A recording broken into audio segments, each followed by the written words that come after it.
Do, do, do. Let's see if this works.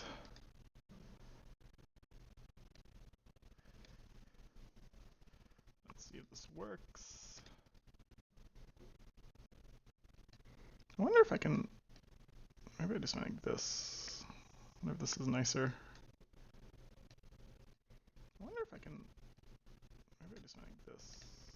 I wonder if this is nicer. See how it looks on the screen.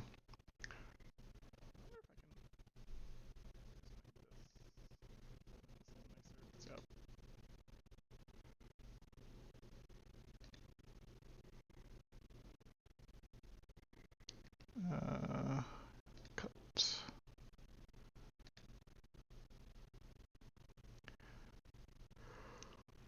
It takes a little bit to see. No, this doesn't look that nice. Okay, I'll just leave the tab open. I'm trying to see how I can best. Because I think I had it nicely before. Maybe I can just make this. How do I minimize black space on this thing? Anyways, I'll play around with this later. Let's just leave it as it is. Or leave it the tab.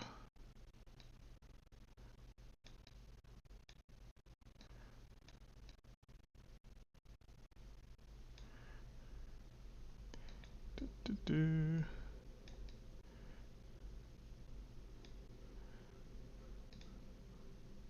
because right now it's uncentered. So this should be better. I'll just leave it like this for right now. And then I'll play around with it later. Yeah, that looks better. Cool. Alright, gonna play some games versus Nestle. Should be fun. Apparently it's a very one-sided matchup. I'm gonna try to make it not a one-sided matchup. I'm also playing against one of the best players in the game, Nestle. So it should be fun. Should we do 45 min? Should be fun. I'm happy to play games with Nestle. Great player. Let me make a game.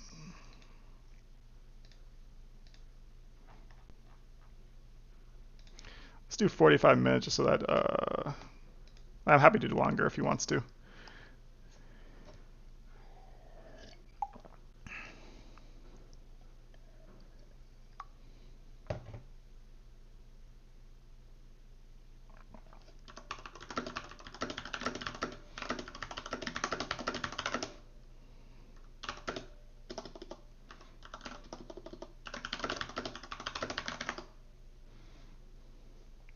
Alright, we're gonna do a 45-minute game. Should be fun. Hey, Jexic. I tried it on stream as Wayfarer versus Tundra Orcs at 103. Should be 15 minutes. Time to stream snipe. Yep, Nestle. Time for you to stream snipe. Good luck. Good luck, have fun, Nestle. Should be fun. Should be fun. I'll try my best. I have a few ideas, but not sure if they'll work. Worth practicing regardless. Alright, Nestle goes first, which I think is, it's actually fine for me. Okay. Got a decent hand. Probably best I could hope for.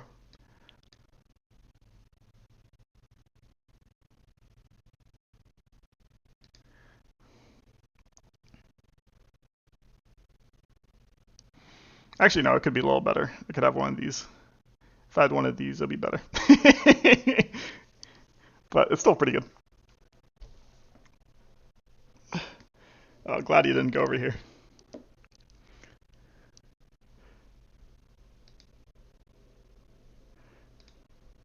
So we're just praying that he doesn't get an early split skin. Decides to get Roko out of the chain. Good play by Nestle. No reason to push up Roko either way. What's he gonna hit? Alright, that's good. We just don't hope for a 3 for 3. And we're in a decent spot here. Oh, he gets it. It's all good. Alright, he's going to go up to 5, which is a little bit scary. So there's two things we don't like. We don't like Torgana, and we don't like Split Skin. But for this turn, I don't think it's too bad this turn. This gate is kind of annoying. I could do some tricks if this gate wasn't here. And it seems like he's having me push up, which is fine, actually. I don't mind too much in this position.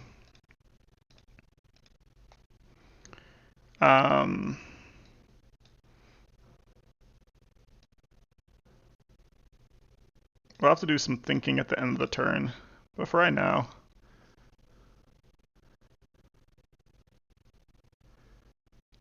let's be something like this, right?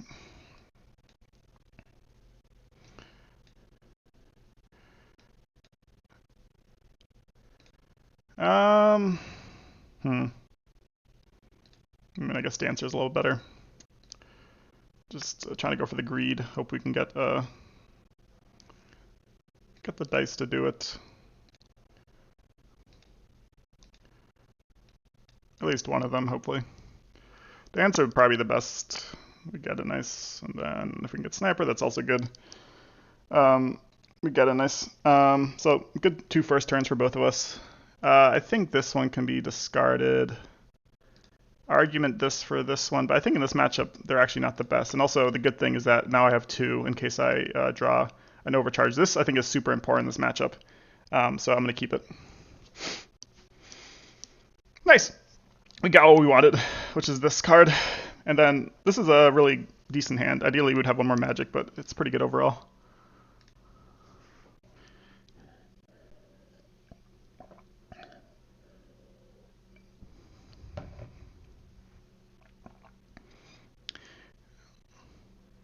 I think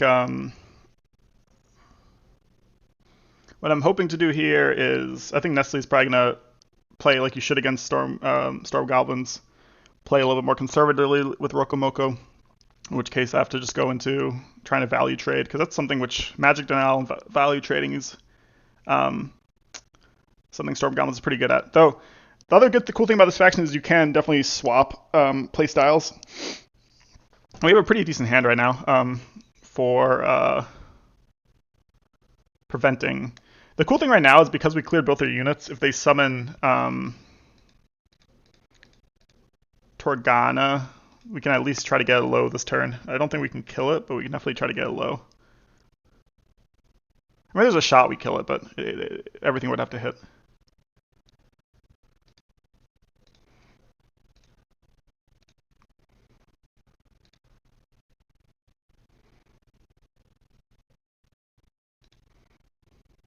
But this is really important, especially because Nestle seems like he's going to try to play on his side of the map.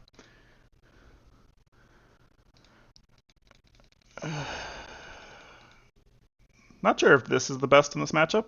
It's not bad. It's never bad. But I do think that Braca is probably the worst, unless it's probably very situational. And then Skiz is probably pretty decent in this matchup, just because they do have a lot of chunky units. Izik is never bad, but interesting. Okay, just gonna go for it. A little bit annoying here in terms of the one less. It's a little bit hard for him because he can't push up. Oop.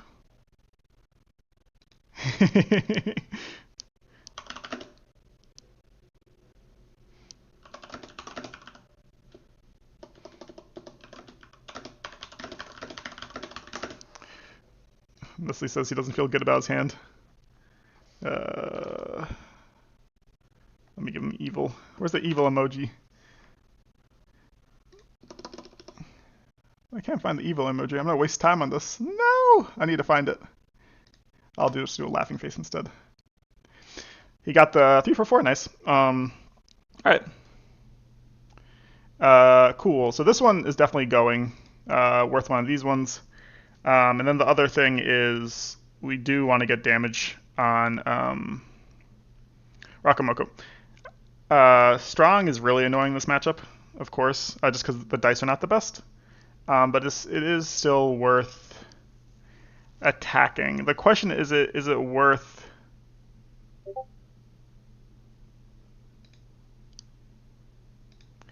um, the questions ideally in retrospect getting rid of grounded here is actually I could have a really cool tempo play where I basically just push up with Thrak, get some damage on grounded back, and then force Nestle to come to me again. Um, the question is it worth using a witch here?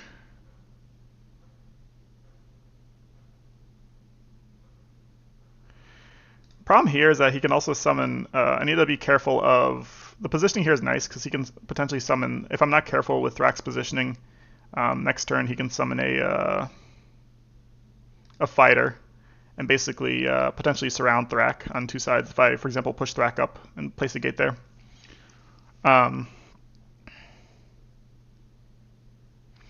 Is it worth it to play a witch for an extra damage on Rokomoko if everything hits? Other option would be to play Izik. The problem with Izik is that I just run out of magic afterwards, and I'm not gaining any magic this turn because discharge. I'd basically have to discard a card. So that doesn't sound like the best. So witch actually sounds like the best here. And we still have a bunch of witches left. This is only our first witch from our hand.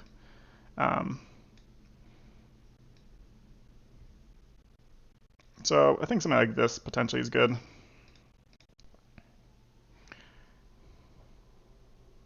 Yeah, I like it. I think this is fine. This attack doesn't really matter too much. Because it's only, Max is going down to 2. And I think this Crab Knight needs to die regardless. Let's first do this one, and then we can think about the other option. Oh, we got perfect dice, nice.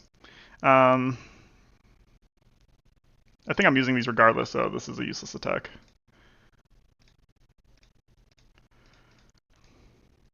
There's an argument for keeping the Crab Knight back, but I don't want him to be able to get a big magic pool and I want him to at least have to summon units to clear the Strider, is the idea. And right now I need to keep on tempo, because I think if I lose tempo in this matchup, I just lose, or it makes it harder.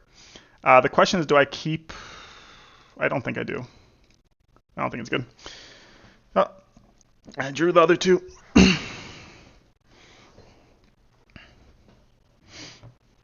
But I've been very lucky with hands so far.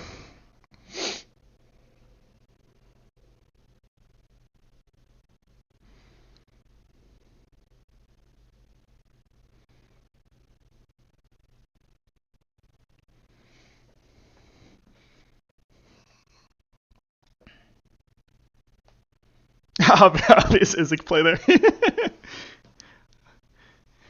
is gonna be cool. Okay, so Islands might turn. Potentially trying to get some damage on Thrak, it's looking like. Ooh, nice. Gets the 3. He could potentially... Interesting. 1, 2, 3.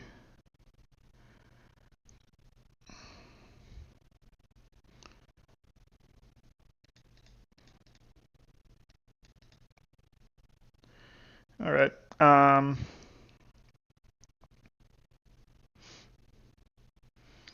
So this is, again, a situation in which we would love to have 5 magic, so we could play 2 units, given our hand, or at least play 2 things.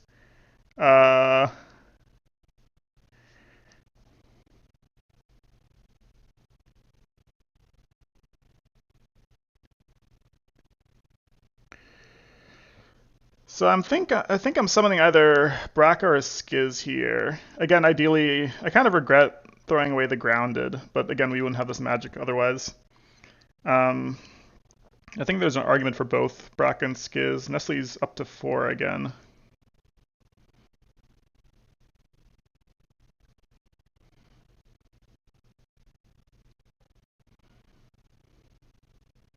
So Thrak is a little bit in danger here if he stays in this position. Argument for Braca, Skiz. Braca here is nice because Roko won't be able to attack Braca. Another option is just using a Kite Rider and then double attacking Sokka, though there's a good chance that Sokka lives if both Braca and Strider hit it. So let's think. Skiz or Braca? One of these is getting played this turn, and then I'm going to discard this card. The question is which. Skiz is potentially more damage on the rider. The question is, can I Skiz on this side? The problem with Skiz is I can't reposition it easily.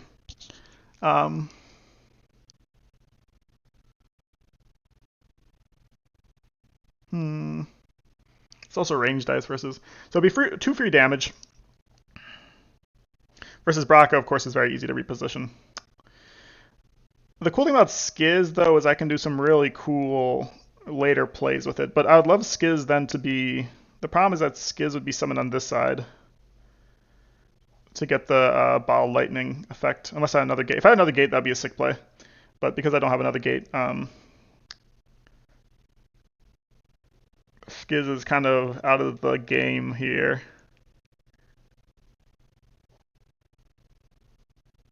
Alright, I should make a choice in the next 10 seconds so I don't run out of time.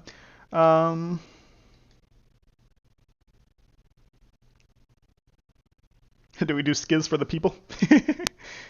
Other option is, let's think. We could also just do Rokomoko. We could just Braca in Rokomoko's face. Bring him down to 7, potentially. It's good if he brings him down to 7. I mean, Braca's dead the turn afterwards, but still, it's kind of nice. I think Braca's better here, even though I love Skiz. Yeah. So then the next question is, Thrak potentially gets hit. I mean, if he had the perfect hand, Thrak would be in a lot of trouble if Thrak stays here.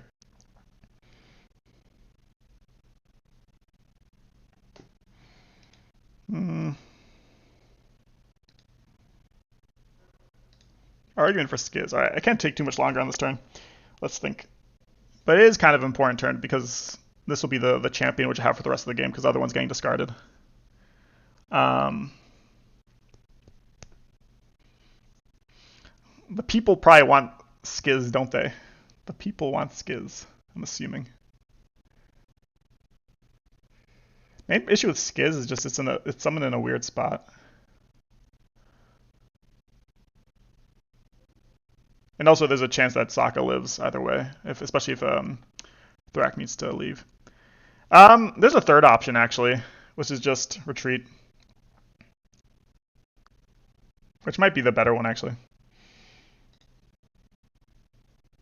Though Sokka can do some now, because Sokka could actually go there, so that's not a good idea. That's not a good option. All right, we are going to.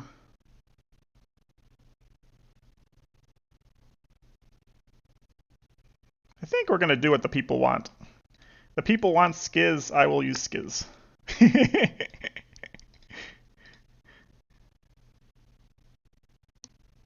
No one likes Skiz.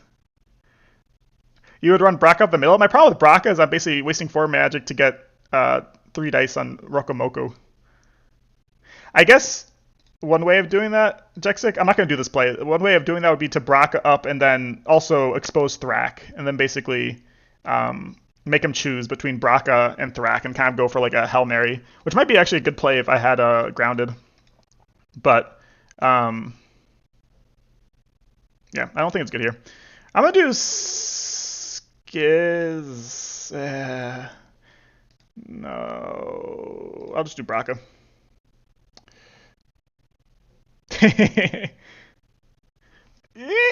Hard choice. I'll do Skiz. I want to see how it goes. Braca might be better, but let's try it. Let's see how this goes. Thrak does have to retreat, sadly. I think I'm going to put him, like, here. We want him to be outside of fighter range, and also we can still get hit by...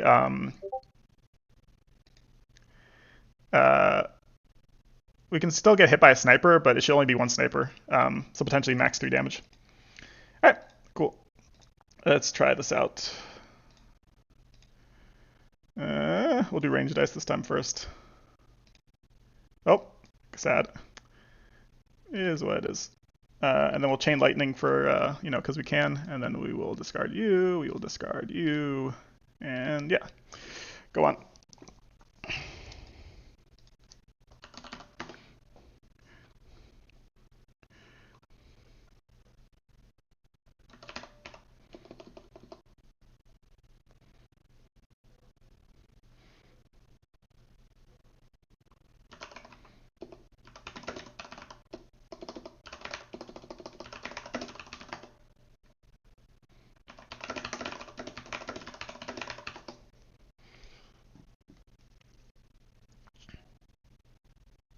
The nice thing about this, though, at one is that in a certain way this adds to the chain. He could really hide it in the corner, but then it's just kind of useless value.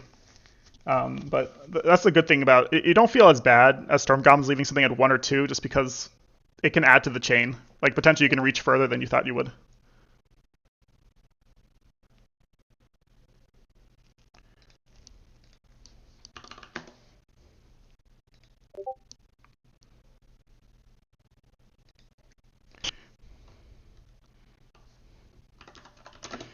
Nestle said there's a play here where I could die. Okay, so second island's might. Oh, interesting. I could die without a plunge here. 1, 2. I'm just curious how he gets the... So it requires some type of double attack Rokomoko. Move.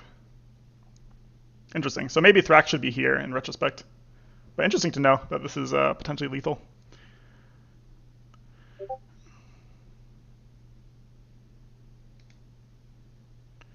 Alright, I'm excited to see what Nestle has cooked.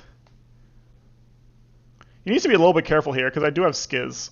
So there is... If Rokomoko gets in a weird position, I potentially do also a ton of... I can punish really heavily with this hand.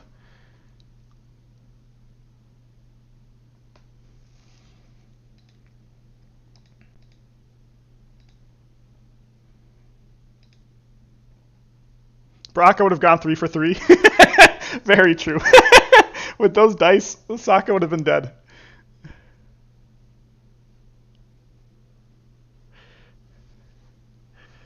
I'm curious what the play is, because he says it's not a plunge play.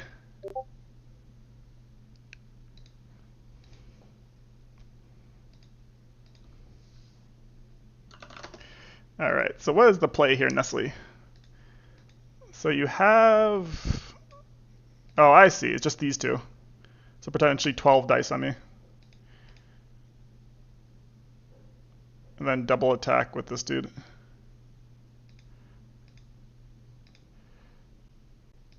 Oh my god. I'm getting wrecked. And then he has Island's Might again. The good news is that we are still fine-ish.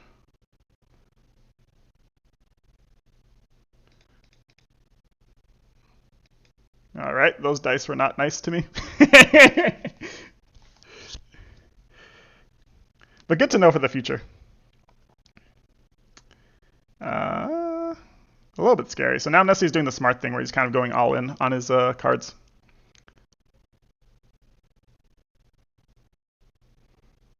Yeah, Island's Might was not kind to me there. Alrighty, what do we do here? The good thing is Sokka's dead this turn. 1, 2, 3, 4. So plunge is the card we need to play around here.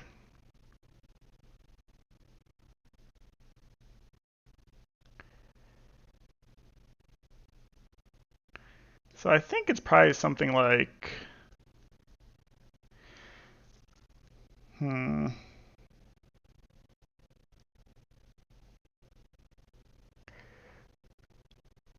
question is, how do we live? We need to live... The main danger here is a plunge play or some type of Ravebore Relic push into us. But nice play by Nestle.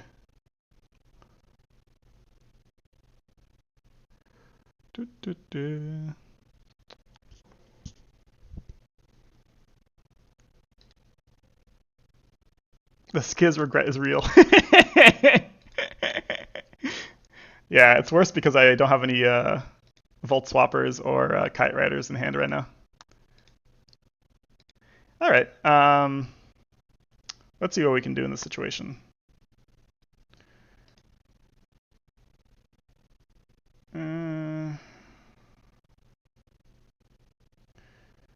Yeah, our hand's also not the best here. Ideally, we'd want Thrak over here. And then do some type of double attack. Do I need to risk it here?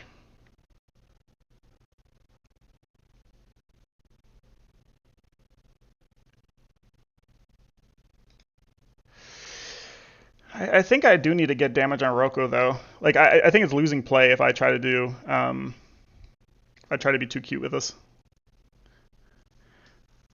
Like I could push Thrak back, but then I think I lose too much tempo. So we just have to hope that he doesn't have the right cards or the right dice to do something. But I think every other play is kind of losing here, especially with Storm Goblins.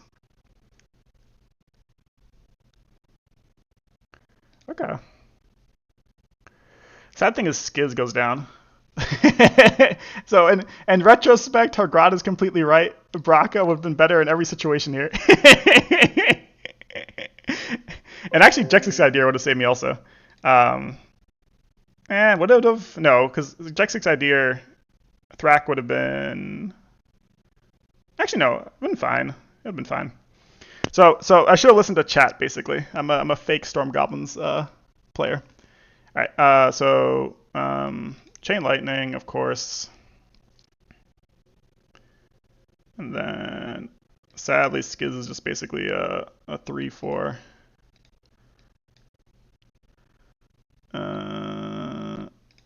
And okay, here we do have to get rid of one of you, sadly, and then go on. All right, nice. Ideally, you'd want, of course, this card, but it is what it is. It is what it is. It's a decent hand. Jexic is a master ST player. True. I think Jexic would love ST. I don't think you've played too much, right, Jexic, from the podcast?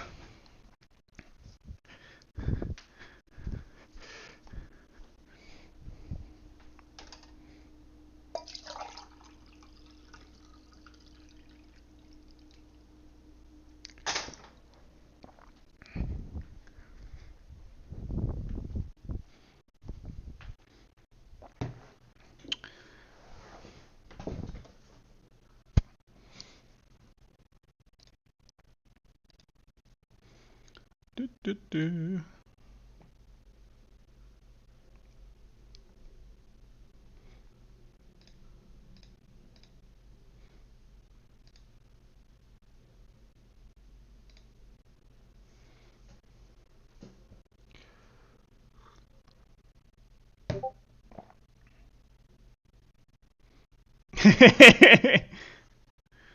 All right, I see. He's going for it.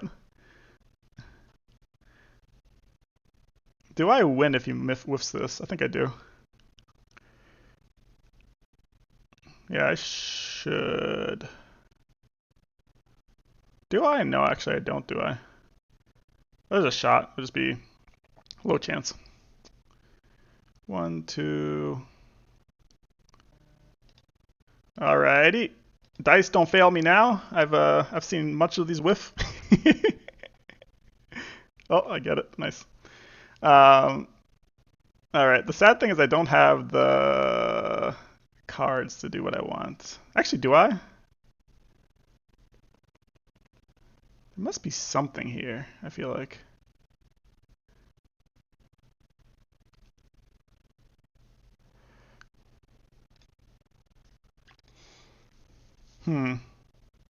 Crazy game.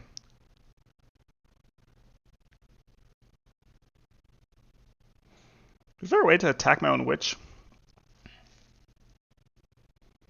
So we definitely can get...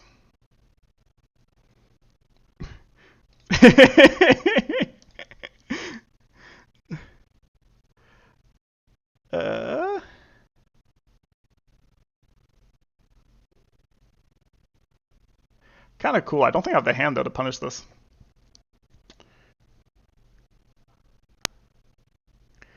I mean, we could get... So the play would be something like this, right?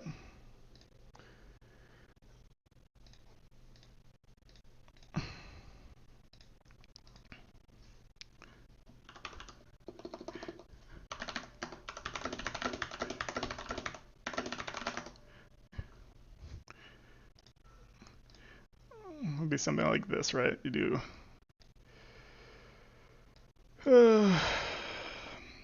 The problem is I can't make this one and then overcharge. So it's down to just have to pray for dice. Oh god. It's not the worst position. Is there a better play than this?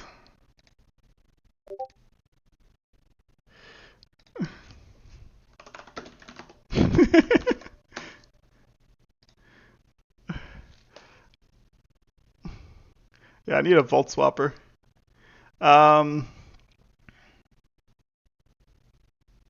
There's no way to really attack this guy, is there? I'm trying to think if there's a cutesy play. No. There'd be a cutesy play if I had a Volt Swapper or a Kite Rider. But yeah, I think this is just have to pray. So it's literally just pray for 5, and then the good thing is we can get rid of a Crab Knight after. Yeah. Good thing is we can get rid of a Crab Knight. Is there a better play here? No, I don't see it. There's an argument for keeping the Witch back here. No, but I don't want the Witch to take damage, to be honest. Yeah, I don't want the Witch to be down to 2 just to clear a Crab Knight. It's not worth it. Anyways. Oh, almost had it. Down to one off. Crazy game. Okay, we're gonna discharge. The question is which one. Oop, not. We're playing this. Wait, what? Target. Why can't I play this? End turn. Oh, because I have 0 magic. I'm stupid.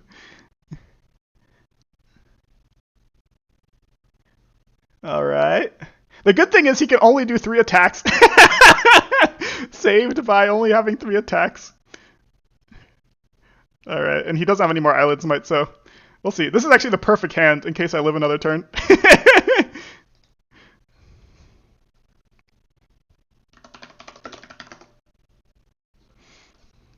So if I either die this turn or he lives unless he has like 3 gates.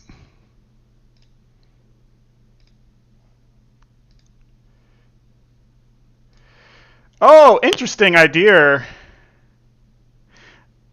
So the play would have to be... You might be right, allies. I'll think about it after this game. There might have been a way to do the double Witch attack your own unit. I don't think because of the Crab Knight, right?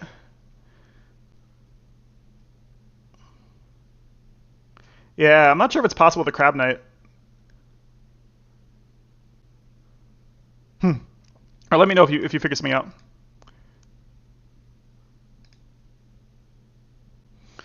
Yeah, because if this Crab Knight was not here, I could do some type of double Witch here, have the Strider kill my Witch, and then so it'd be Zap, Strider attack Witch, and then other Witch attack, and that way I would get a lot more dice on Rocco. But yeah.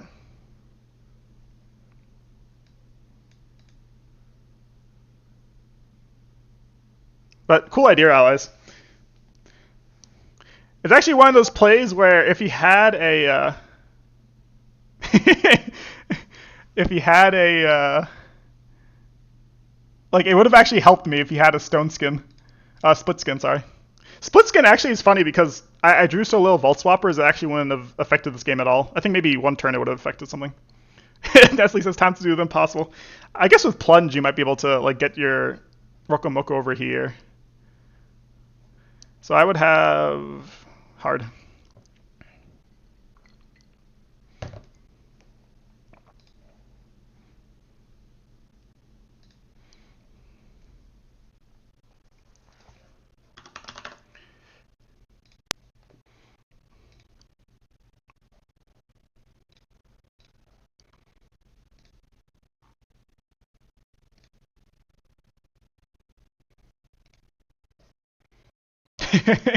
This is definitely a good streaming game. See? And Jexic, you remember when Aaron on the podcast was saying, I've never heard about this double gate, and I'm like, yep, you gotta use it sometimes with storm goblins. It's the lightning tower. That's what we should call it. The lightning tower. I mean, you'd do this against any faction.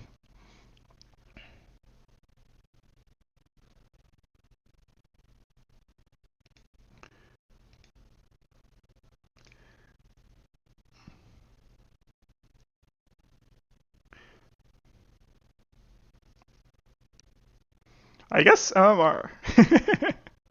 Ooh, I see Nestle's playing the Fae. That's sick. I gotta see Nestle's Fae at some point.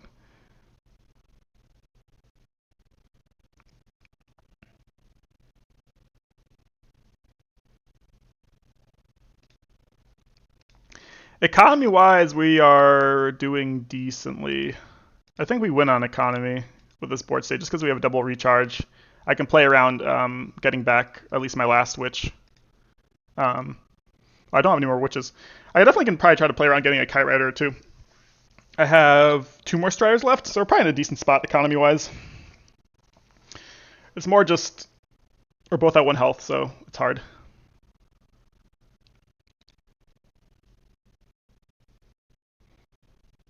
It would have been over by now with Braca. It is true, Hagrada. I honestly thought you guys would be a lot more interested in Skiz. But let's actually see. This is actually an interesting question. Or let's wait for Nestle's turn. So we get double fighter. Sad thing is we got rid of our overcharge, our second overcharge. Interesting. Where are you going? This should be GG's. Unless he has a plunge. Yeah. With no plunge, it should be game over.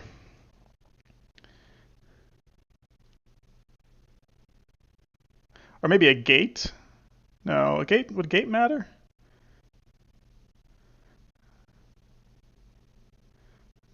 A dancer, interesting.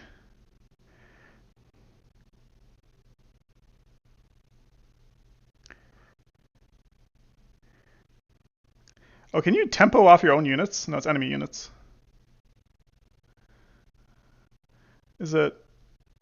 What is the play here? Plunge over here, I'm guessing? Or sorry, not plunge, tempo over there.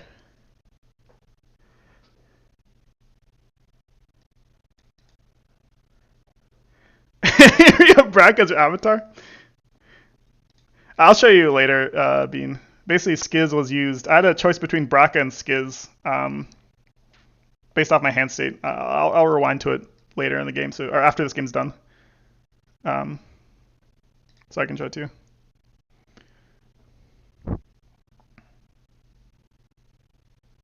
It doesn't seem like Nestle has any gates or plunge, so it might be difficult for him.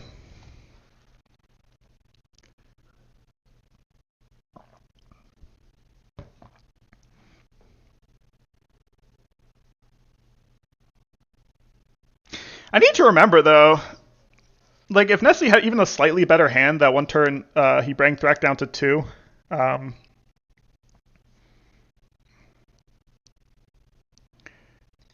Yeah.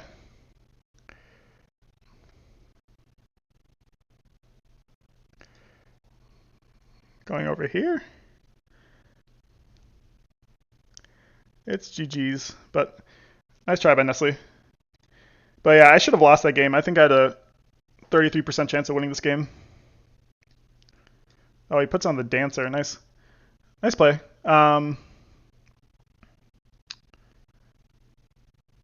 Alrighty, so in this situation, it actually makes it harder because I can't do it here. I think I still have it though, or maybe not. Let's think. So I need a kite rider here, basically. So maybe I don't have it right now. Interesting. Nice play by Nestle. So the game goes on. In which case, I need to focus on just clearing units.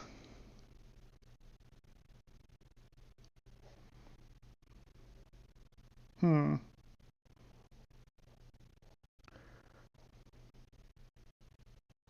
I mean, if I can get rid of both these crab knights, should be in a decent spot. Um,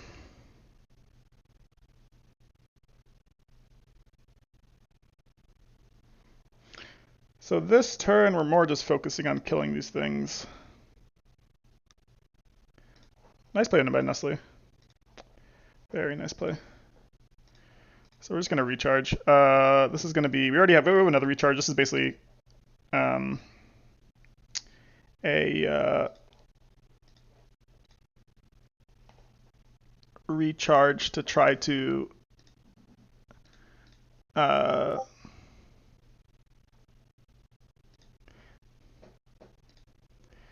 yeah, that was a fun. That was a nice play by Nestle. Um, the main issue is I can't get any kite riders over there. 1, 2, 3. Yeah, because this thing's here. The Strider's blocking it. But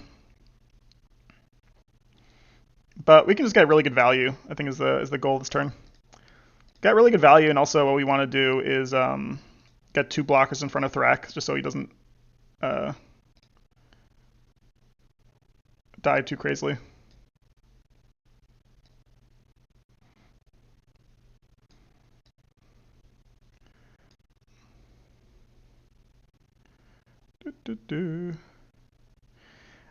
The question is, do we value?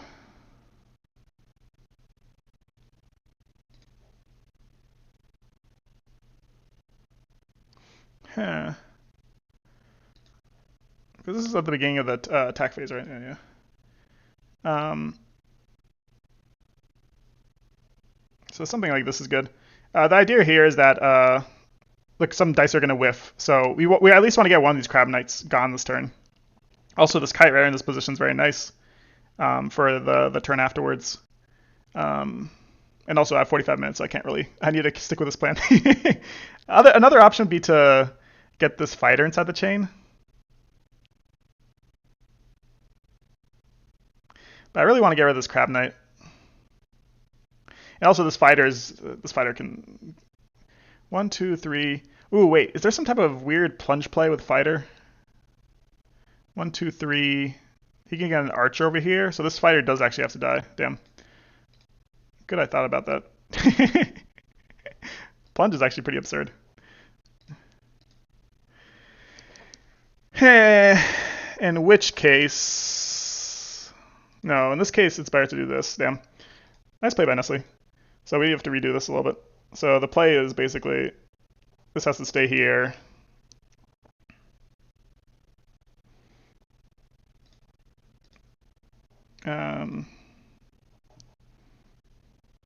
This has to stay here. You go here.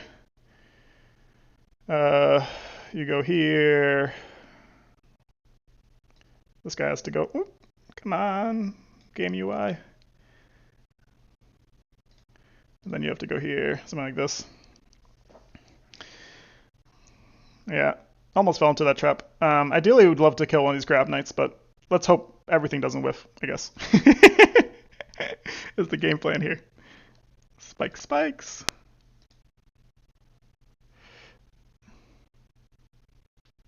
Where was it again? So the first one's always ignored, right? It takes one less, yeah. Let's just hope for a 2, 3 for 3, and then we're happy. All right, we got that one, nice. And then hope for this one. We get it, nice. Wait. I mean, it doesn't matter. This thing. Want us to attack? Yeah, so it doesn't matter. And also, I'm playing Storm Gauntlet, so I need to. Eee! So we luck out on that one. Ideally, we'd love to keep a Vault Swapper for next turn. The question is it worth? our deck is so bad. Alrighty, something like that.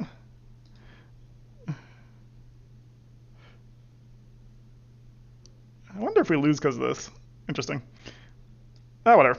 Look, 45-minute game's gotta go. Gotta go. Keeping 2 cards here, I think, is important. Yeah,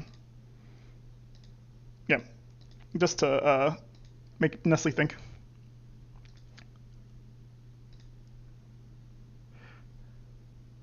Jack's guy screaming at the screen. I'm sure has someone's kids.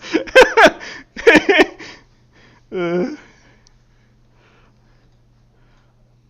fun game though. Fun game.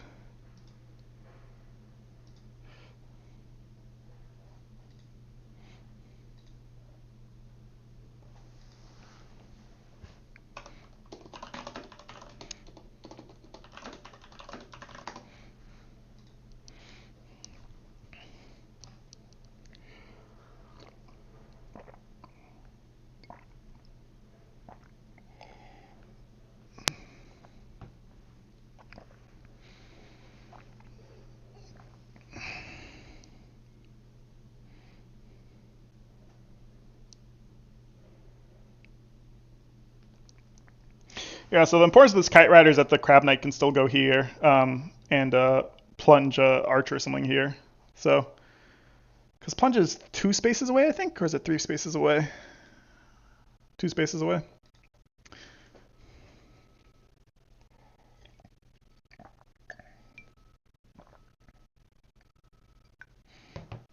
So yeah, if the crab knight goes here, he can archer here.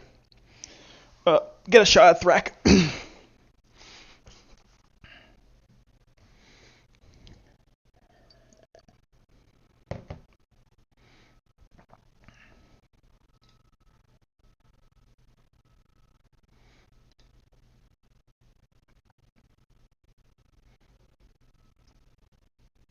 But fun game. Very fun game. I got lucky. I didn't choose the right champion, but we still are here. I guess that's Summoner Wars, right? Uh, Bean, if you're still in chat, I can show you the turn now that Nestle's thinking. Actually, let's look at, now that we have a little bit of time, let's actually look at did I choose the right thing statistically?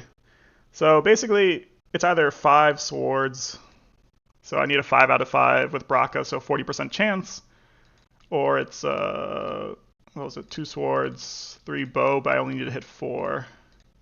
So 40% chance versus 60% chance. So statistically, it's good. The main issue, like people pointed out, is that Braca is just a better champion in general. It's just so hard to use Skiz's ability. I was hoping to do something on the side because I didn't expect that turn for Thrak to get down to 2. So I thought I could get more out of it.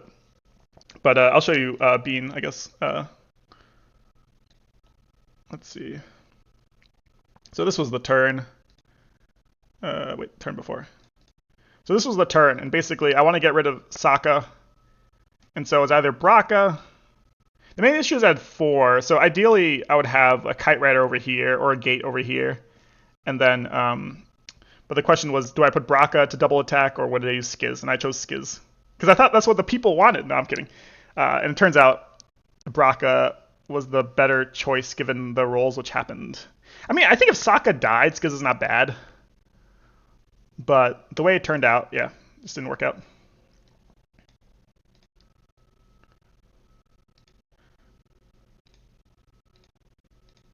Anyways, I guess Nestle's thinking.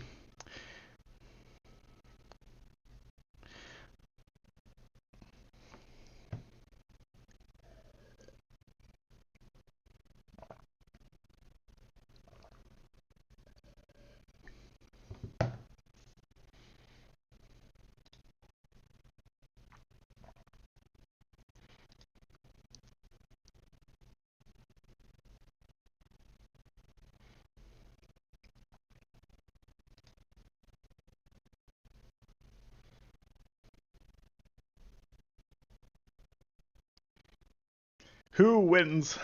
A bunch of lightning boys or a dinosaur? Lizard or dinosaur, you guys think? That's more like a lizard, isn't it? Do we have a dinosaur faction? I guess we have dragon factions. Would you guys count Isle Vikid as dinosaurs or lizards? Lizards, right? Walking lizards. Do we have a dinosaur faction? Let's see.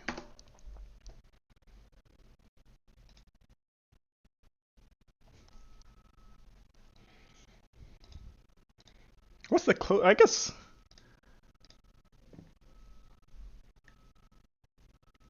No, not really. There should be a dinosaur faction. Or maybe just lizards are too close to dinosaurs. It doesn't. There's no motif. There's no sway for them. We need a. We do have a mushroom faction. We already have a tree faction. What do the people want these days? What is the? What is the? People wanted a frog faction. We got a frog faction. We have a goat faction. What do the people want?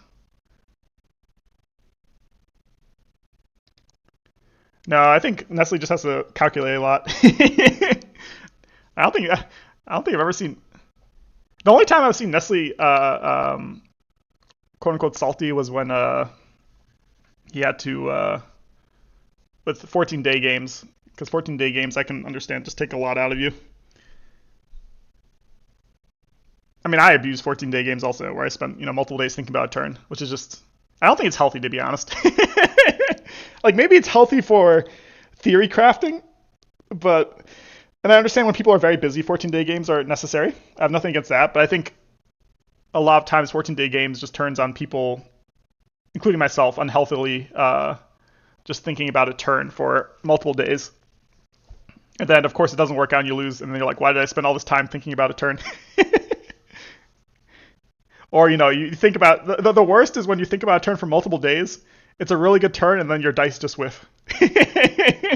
So, yeah, I think 14-day games are. I see their purpose, and I don't think it should be removed. But I guess if people choose to do it, I recommend treat it like a 3-day game, unless you don't have the time to treat it like a 3-day game.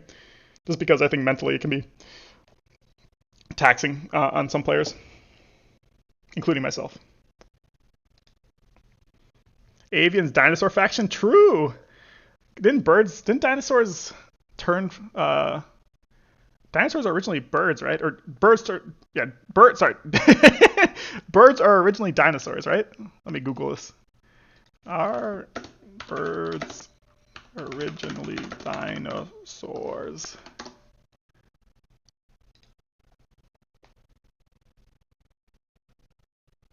Oh, I originally Googled, are beards originally dinosaurs?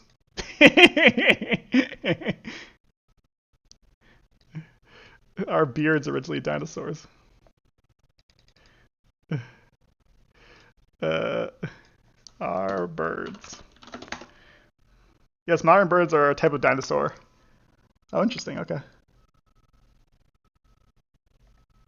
Origin of birds. Oops, sorry. I should have the game open for you guys. Not a.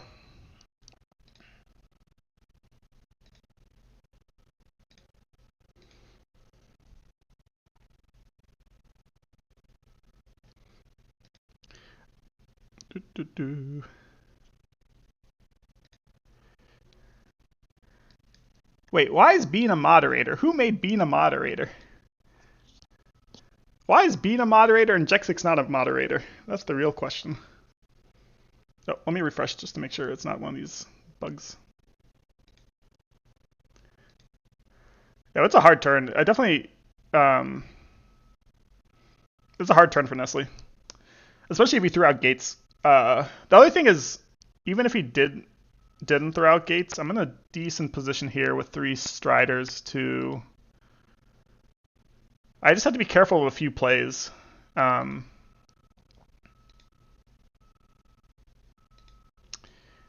don't have any more witches, which he knows, which is a little bit scary.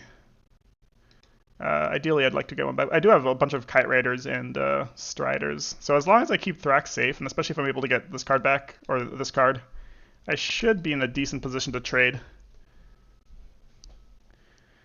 Lightning Ward's only on lightning abilities, right? Yeah.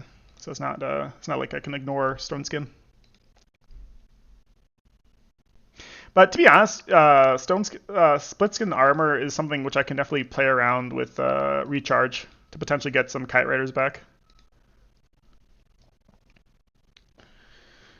I think if Roku was at 2, it'd be really hard. The other thing is Nestle doesn't know. Nestle doesn't know what units I have. Okay, nice. Nestle's gonna go for it, it seems like.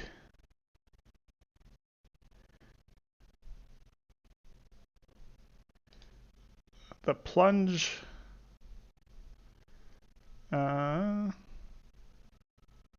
Oh, that's cool. And then the sniper gets to go for it. Okay, so this is for the win. He needs to go 5 for a 6. I like it. Risk it for the biscuit. But I think this is probably his best play, to be honest, because I think I'm going to win on econ. So I do agree with this assessment by him.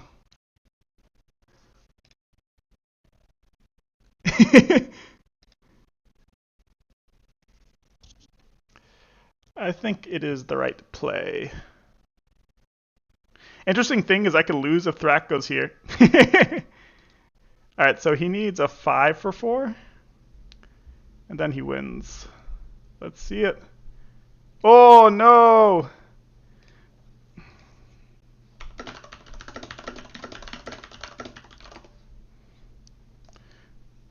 GG's. Oh, doesn't even get the Strider.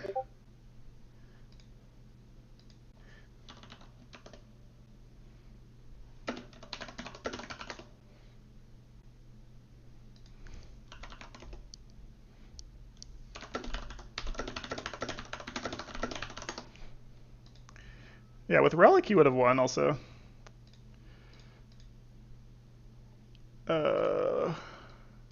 Relic or, I mean, it doesn't matter in this case.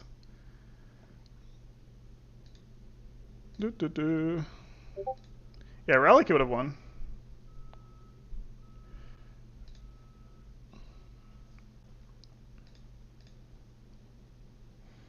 Crazy game.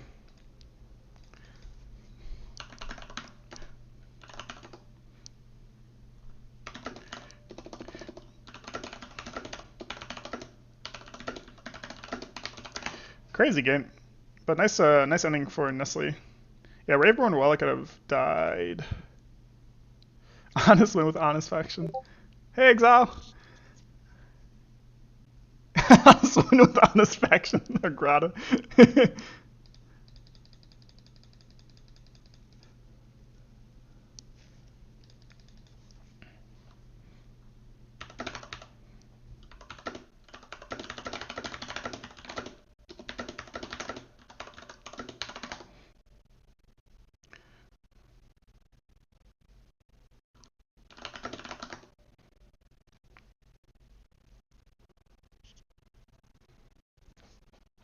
Alright, so let's think about this game. What can I learn? I think the biggest mistake I made... So Nestle didn't draw well, which I think helped me a lot early on. And I had a really good hand. My biggest mistake was I just underestimated the tricks which Vic had, and I positioned Thrak. The biggest mistake wasn't the summoner I summoned. I think that was fine. I think the biggest mistake was Thrak could have went behind the gate, and instead Thrak. I was very greedy with Thrak's positioning on turn turn 5 or turn 7. Yeah, so Thrak should have been here. This was very greedy of me, and Nestle rightfully so punished me here. I just didn't realize how much damage you could do. Sniper plus the Waveborn Relic, crazy.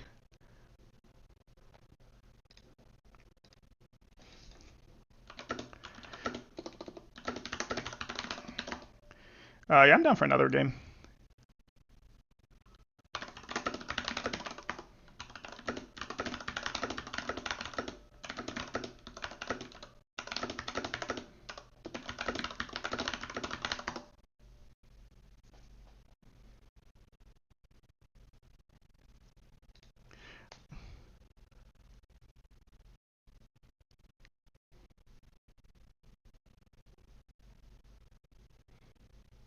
All right, I'm gonna play another one against Nestle, and then we'll chat about the games, and then so that should take about an hour and a half, and then I have to get ready for Friendsgiving later today. So Nestle says he has some tragically bad hands. Let's see. Yeah, this is a terrible turn 1 hand. Double gate's kind of nice, but you need to discard at least one of them. Ideally, you want to keep both his gates, but yeah, the rest of his hand, Fighter just dies instantly. Fighter's probably one of the worst cards in this matchup, except for Assassinations and its ability on Rocco. Yeah, double islands might turn 2 champions. That's a tragic hand. I think one good thing I think for this game, for more experience or for other players, is I think something which I don't regret is I think this play would be scary for a lot of players. Pushing up Thrak here at 2 health, and of course there are hands. You know, all he needs is another Waveborn Relic, and I'm dead here, right? And I think he did have it, right? Or he just double attacked. It is important when you're behind like this to take risks, and so I don't regret this at all because at the start of this turn, if you think about it, Roko was at 10. Yeah, so this was the start of the turn, right? And I can push Thrak in, but that's just a losing proposition, especially in this board state. It is important, even though there are hands which kill me here, to take advantage here and just go for the. You need to play for the win, not the loss. Let's say it that way. I think is the best way of saying that. So that's the play I think I'm the most happy with myself there. But it's nuts how good Nestle is and how I was able to use it. Let me give him another game. New private game. Oh, what's going on here?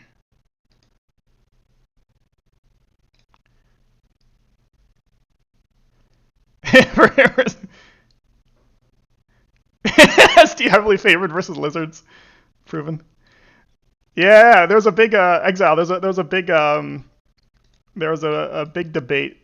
I had Skiz and Braca the same turn, and everyone wanted me to play Braca, but I played Skiz.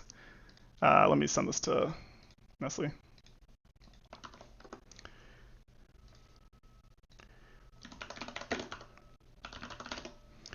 Alrighty, I might make some more tea, but I don't want to. Yep.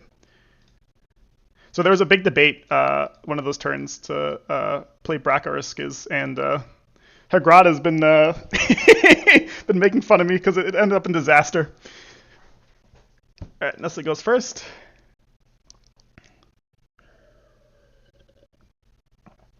Not as good hand as I had before, but at least I have a gate. Grounded overcharge is not bad. I can do some cool plays there.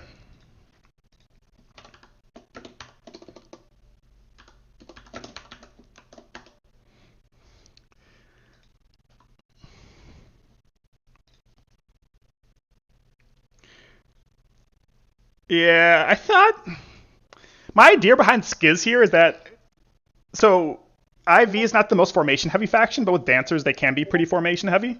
So my idea was to potentially get some good value from Skiz, but it just ended up getting literally one activation and then afterwards nothing else. All right, let's hope the witch survives this time. Please, God, witch survive. My hand is too bad not to have it survive. If it doesn't survive, I think I have a funny play to go for. All right, please whiff. Please whiff. Please, witch, live. No! Alrighty, it's one of those games. Alrighty. So this is one of these plays. God damn, he's at 8 magic again. 8, I don't think. So I have to be a little bit careful of Watu, but what can you do, right?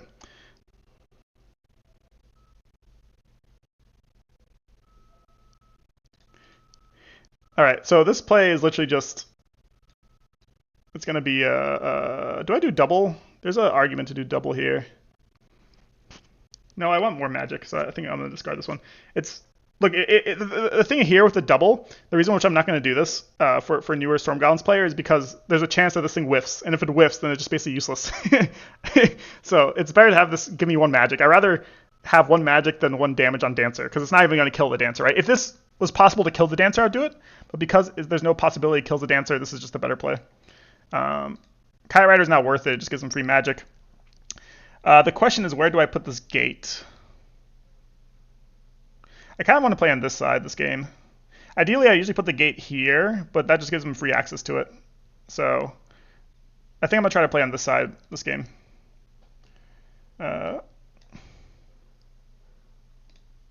Tragic. Let's try to go for the 2 for 3. Nope. Tragic dice. Well, the way you think about this as Storm Goblins is your chain's a little bit bigger this time. Can I go here?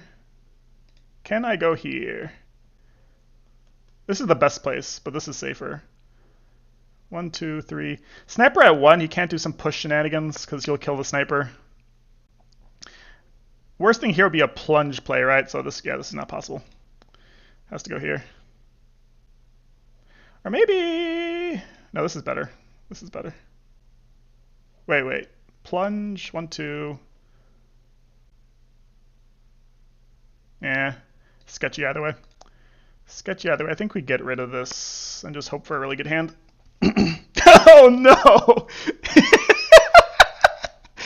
Oh no! Why did I get rid of the kite rider? What is this hand?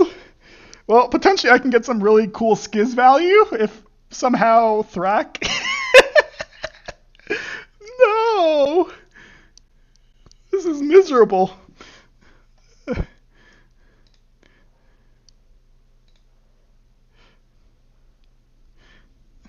Skiz doesn't even wear a shirt. Well. The great schism. I want to type to Nestle, but I can't. That'd be spoiling my hand. And I need to make him believe that I have some incredible hand, which will, with 5 magic, completely destroy him if he tries to Watu me.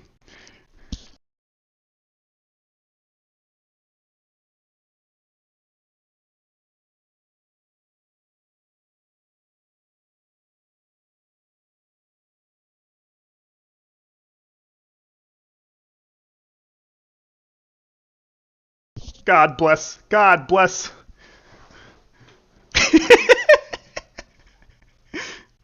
What a miserable hand.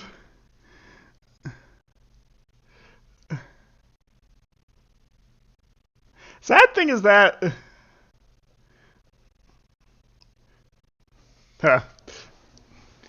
He's doing the right thing.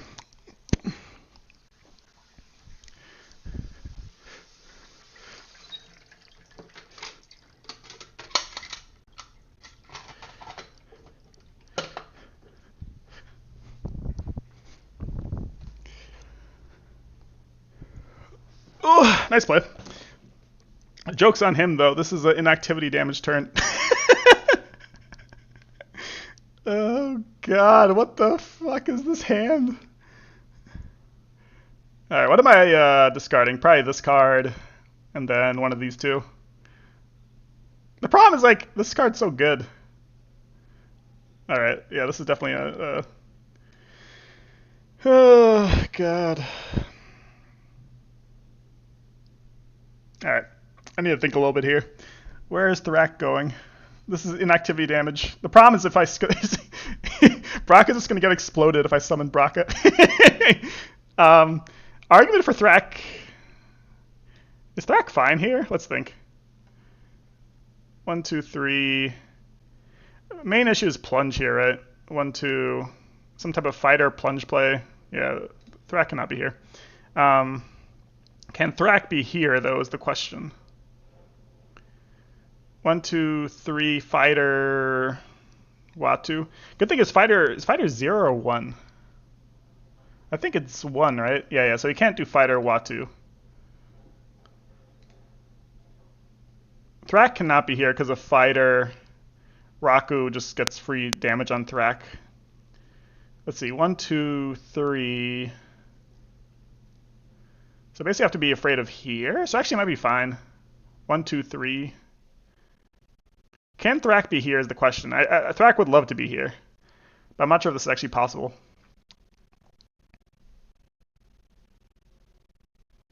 One, two, three. I feel like I just lose if I do that. See, this is where I love a 3-day game and calculate every possibility, but I think I have to be a little bit of a coward. And maybe just go here.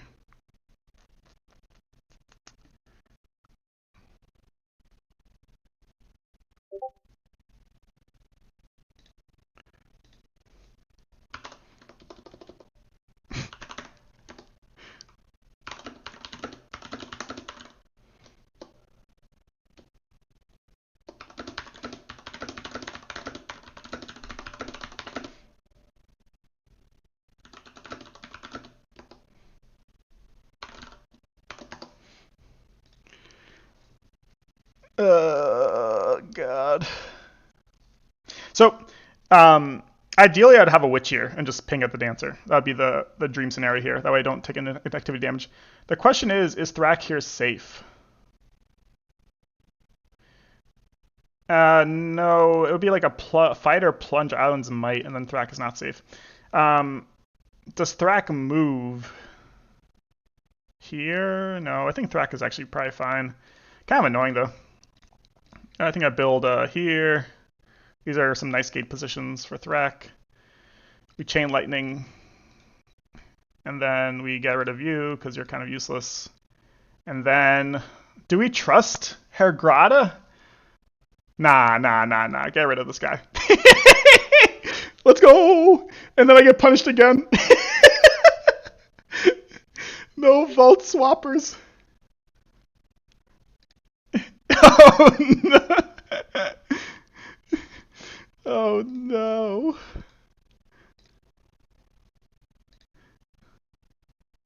Plunge build phase. Hey, you can't fight or plunge with only 8. No, I was afraid that he would. If I was here, I was afraid of some fighter plunge plus islands might, and just like getting like a ton of damage on me. Because he could fighter here plunge. Roko would be a little bit exposed. I guess would be the only reason he wouldn't do that. I guess.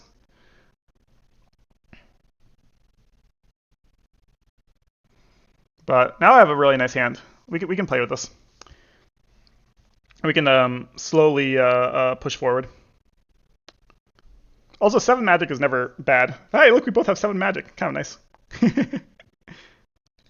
Both overcharges, right? Yeah, we basically have everything. Why a discard? Nothing of importance, really. Grounded, of course, would be nice to have.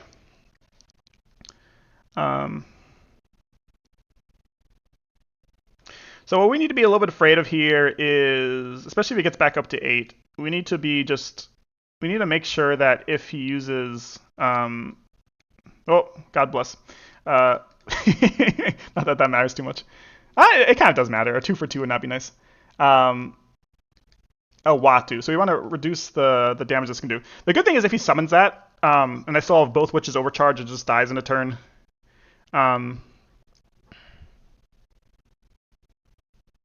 He's at 7 now, so I'm actually fine. So we're not too afraid of that.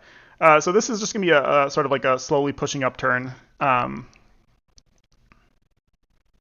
The question is, do I want the witch attacking this one or this one? I'm kind of leaning towards... So this might just be a...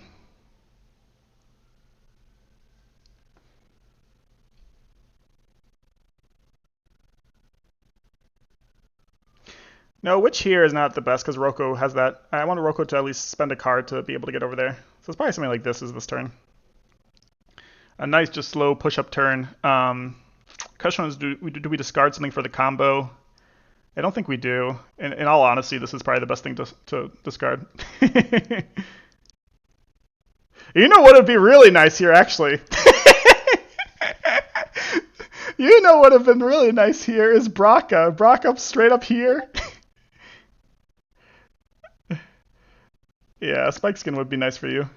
Braca straight up here would actually be a very nice play. Especially because he has no other gates. But I'm sticking with Skiz. We got when we kept Skiz last time, we got lucky enough to win. So I'm assuming if you keep Skiz over Braca, the dice gods make you roll better. I can't really discard anything here. The only card I would discard would be this here. But otherwise, it's not really worth it. The question is, do I get some type of pushed Thrak gets hit a bunch of times again? Probably, but it is what it is. Ooh, okay. Now we have a nice combo. Question is, does Thrak get just hit in the face for a ton of damage this turn because I'm being greedy again? There was an argument to put the Witch here, which I was thinking about for a second. Yeah, that would have been the play. Witch should have been someone put here. Thrak is going to get hit in the face.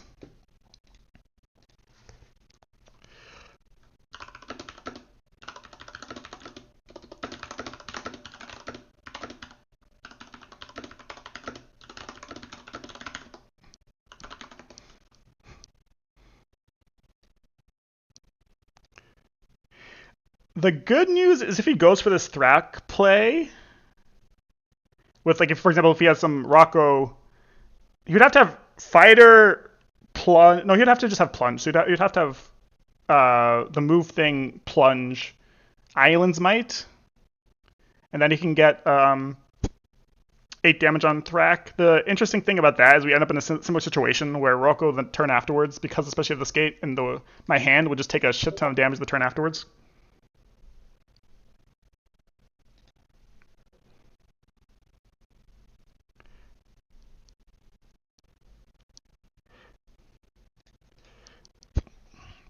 So we would end up in a situation where at the end of that turn we'd both be at like very low health. So I'm sure that's what Nestle is considering.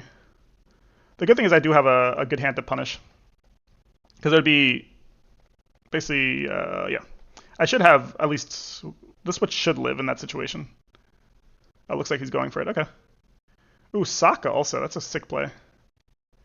Does he have the full combo? So he would need plunge. His last 2 cards would have to be Island's Might, plunge. I'm just going to give you off with a warning this time, Nestle. So it'd be Island's Might, plunge. Alright, looks like he's just going to hit me with Sokka, which is fine. Oh, he's not even going for that, okay. Oh, that's lucky.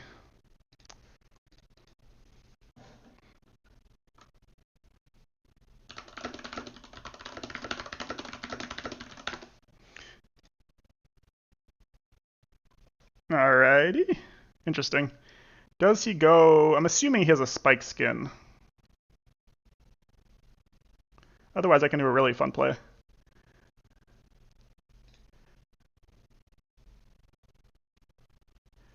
Ooh, can I do a sick play here? The problem is the witches. If witch was up here, I could do a sick play. He's up to 4, so I can definitely clear this board.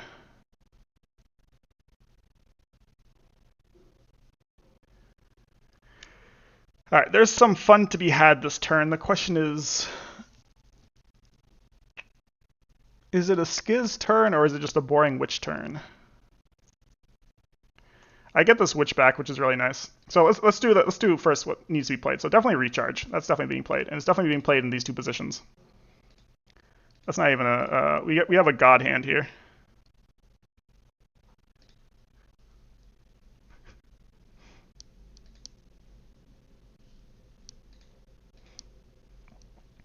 Um.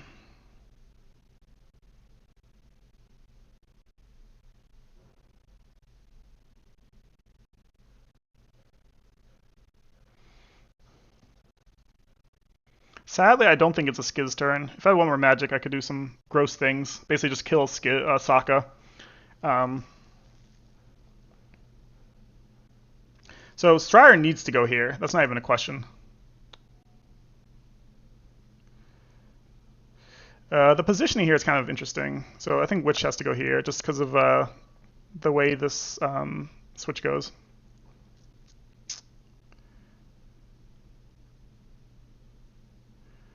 All right, so Strider goes here.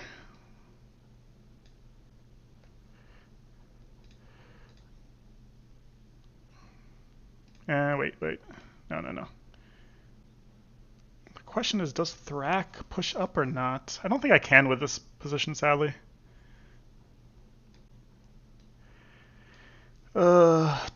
Interesting. Wait, let me think. Am I messing up this chain? Oh, you know what I can do? I still have 3 movements.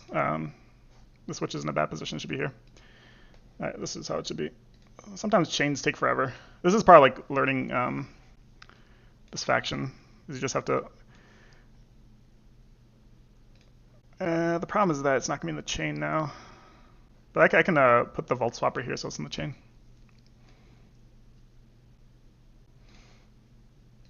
I feel like there must be a better chain here.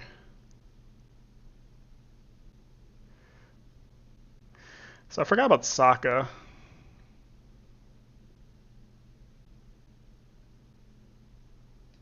Heh. So what do I need to get this turn? Strider is definitely going to be here. That's guaranteed. I need to get rid of Sokka and Dancer, and then if I can, get damage on Roku, but that's not necessarily necessary. So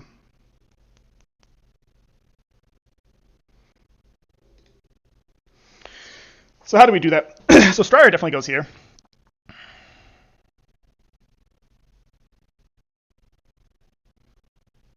I guess I can make which part of the chain?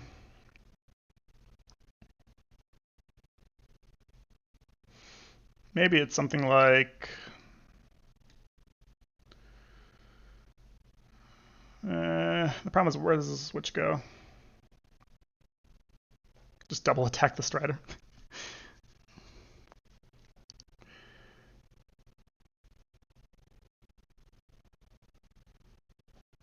um...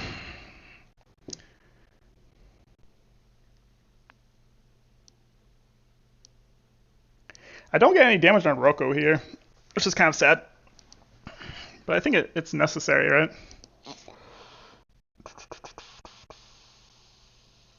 Is there a way? The problem is I need to guarantee the Sokka kill. And this is down to 2. If this was down to 3, I could do the play. But the good thing about this being down to 2 is I get it back.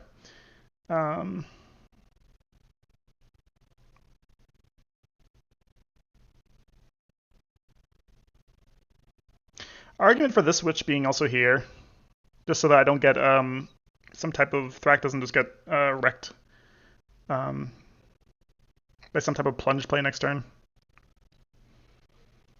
Yeah, I think this is actually slightly better.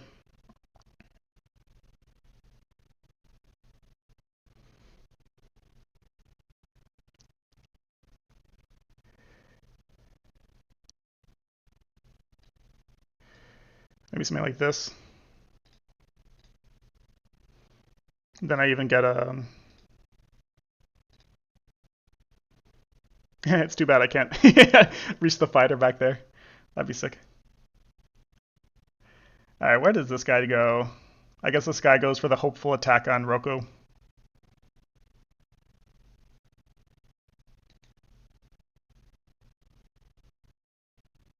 I mean, I guess this guy doesn't really matter too much. Yeah, this makes sense. All right. So the attacks have to be... I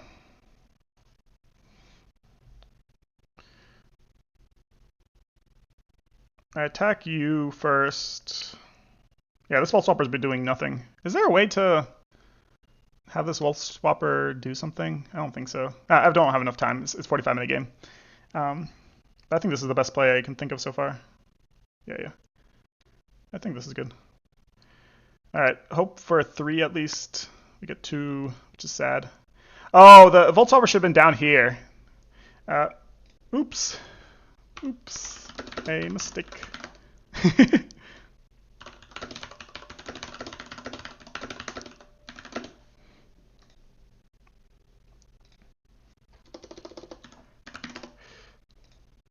Yeah, that's no, actually, it wouldn't have mattered. It wouldn't have mattered. That's not a mistake at all because you only have 3 attacks.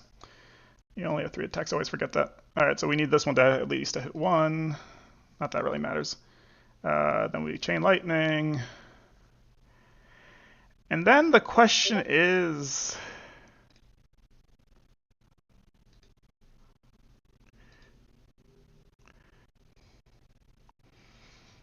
I think I do have to hit Roko. I mean, I do have to hit Sokka. Sadly. Oh, wait. I didn't do the order. I'm so bad at this game. Whatever. Let's hope that my witch was killed in the right order. I mean, it's a nice hand. Might as well. Okay, I did in the right order.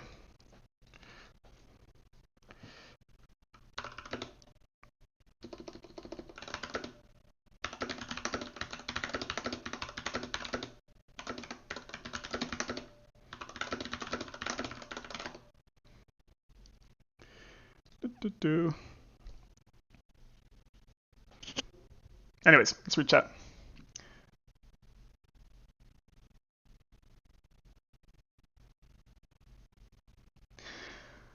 Hmm. Yeah, no, Skiz will be good next turn. Because Skiz. So the problem with Skiz is it's the main issue with Skiz is you need either Volt Swappers or you need Kite Riders. Because otherwise you can't. It's hard to get a unit on the other side. These gates are kind of nice in case he pushes in for that situation. Um, Nice thing here is that he's also has no gates and he's blocking 2 gate positions. But um, yeah, I'm feeling pretty good in this game. I think we're in a winning position right now. I think he's gonna be able to clear the Strider and the Witch probably this turn. But main issue is that he still has all his events. I don't think he's played any events, so that's to be a little bit careful. Okay, just doesn't have to play anything. I'm assuming he has a gate. He must have another gate. Okay, nice play. Though this gate position is leaning into the Skiz play.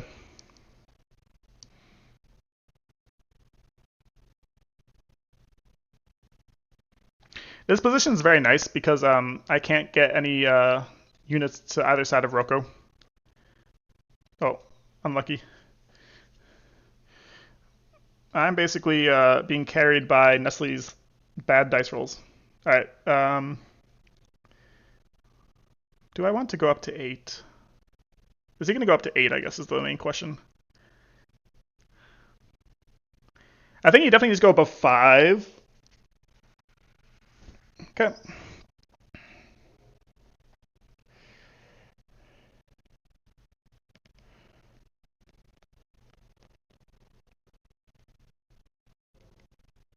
So, of course, this gate position is scary. We'll at least put a Volt Swapper there. Question is, do we play Skiz or not?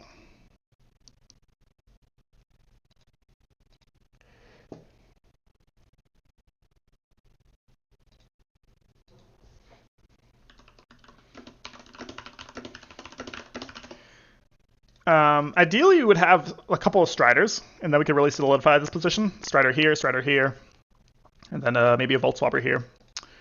But we'll just have to make do. We could summon Skiz. Not sure if it's worth it, though, in this position.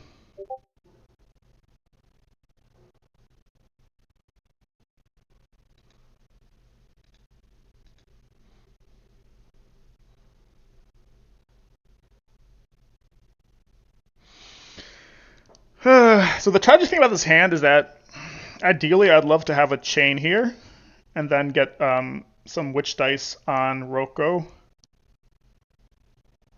See, if I had Braca, I could do that play, right? Braca. Again, Braca is the play.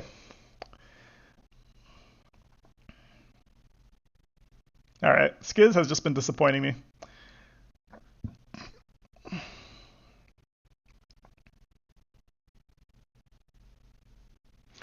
The problem is this side, and I can't put a Volt Swapper because it's going to die to the chain.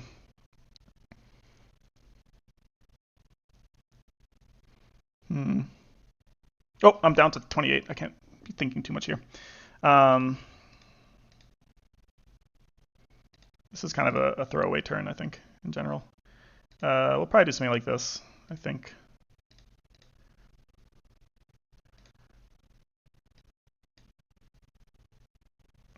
You go here. At 5, I guess he could fighter me and then get a hit on Thrak. I'd love to have Thrak here. But to be fair, he could do that. This spot is a little bit scary, I guess.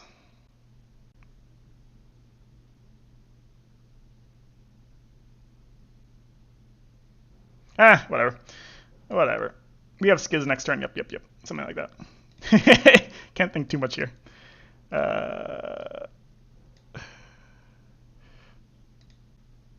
Oop, tragic. And now we just go for the one-on-one. The one-on-one. The 1-for-1. It worked. And then look at this. Gotta ping a gate. Thrak here is probably a mistake, but we'll keep it. We keep normally I'd discard Vault Swapper, but because we have Skiz, it's worth having one. Yeah. Now we have a pretty decent hand. I would love to have some Striders though, but it's still pretty decent. Very cost-efficient hand. The question is, does Thrak just die? I think because the Strider's here, he would need another fighter. It's kind of difficult.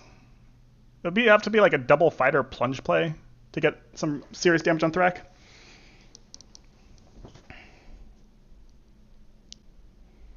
Yeah, I think I'm relatively safe here.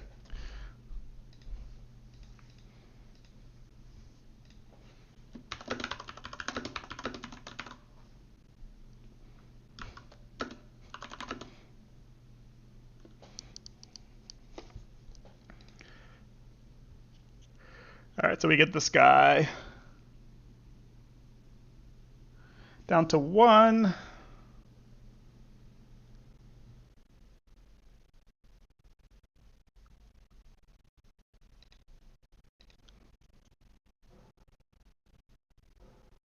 You keep hearing Skiz, Skiz, Skiz. Remember to put Skiz in the magic pile. Let's go, Nestle.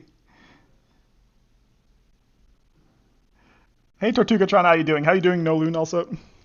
How's your Thanksgiving's going? All right, we need this to whiff. It's not gonna whiff. All right, I think we're kind of chilling, to be honest. We kind of got a free attack. This gate's a little bit threatening.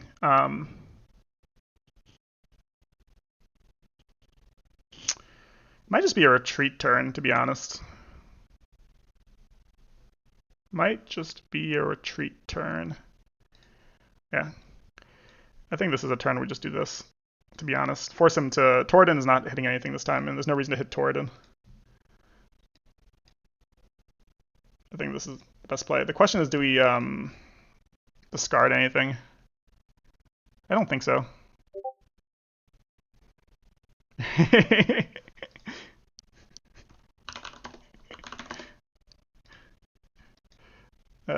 Yeah, I think it's just this. Got a quick turn in. Force. I think Nestle's probably not going to, but we need to force Torridon a little further, and right now it's too protected. Like, there's no reason to attack this thing.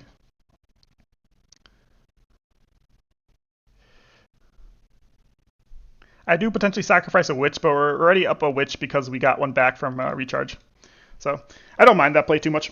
And then in this situation, actually, Skiz is actually really good, especially if we can get some overcharge. We can potentially burst down Torridon.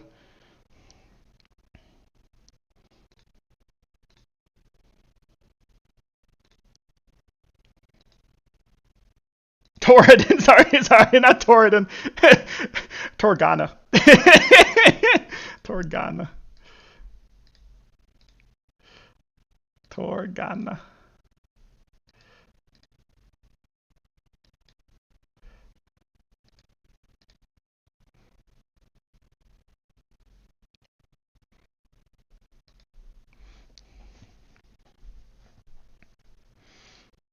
No, we're just going to be hitting each other's gates. The good thing is he has 2 dice, and I have 1 dice. So, by that logic, my gate should die last. Do I be boring here, or do I try to actually do something? I think I actually have to be boring here until I can kill this gate. So what did he do? He discard more? So now he's got 5. Does that change anything? I don't think so.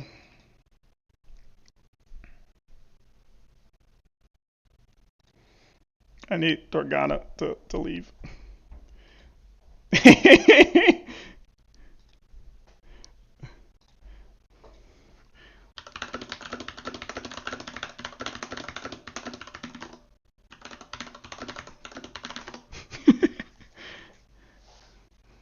My witch not hitting, I'm not sure if it's a good thing. I'd rather this gate be at 3 health than at 5, because that way I can kill this gate. This gate I don't care about too much in the grand scheme of things. I still have one more gate in my deck.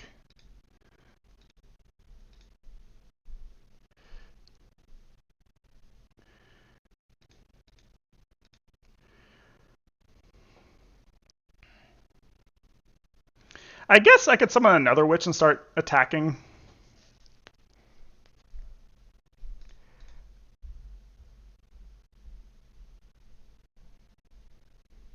And then I sacrifice a witch. Maybe that's worth it.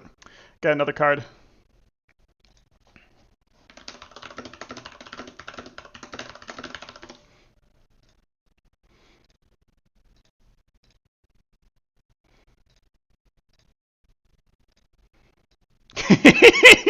This is the dream. Torridon, come over here. Come over here.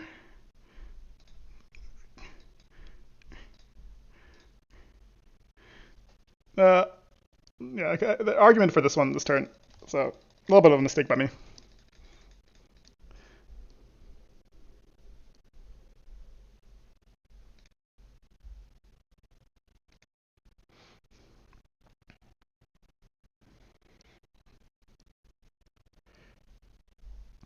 Keeping these witches at 4 is pretty important because it requires a double attack.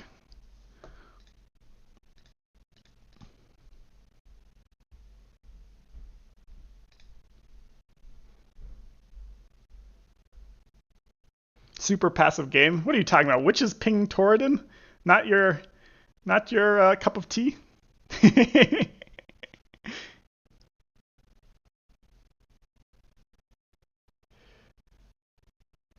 um, hmm.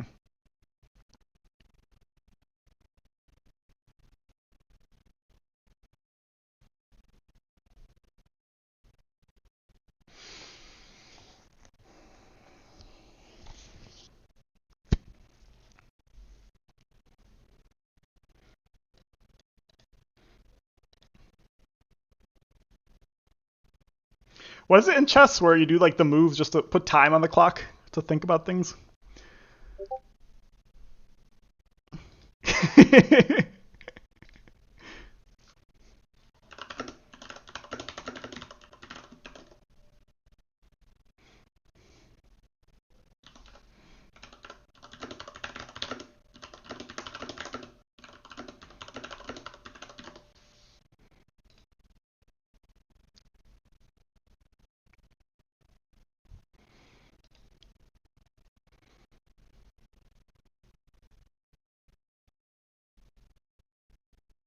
See, the goal of this is to make Nestle waste time.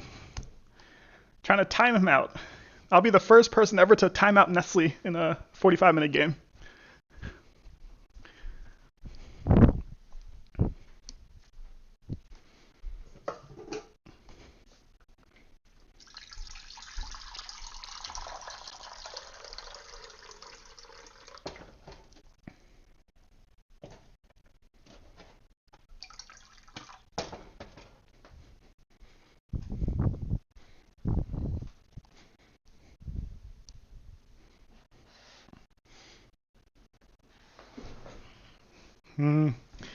Damn it.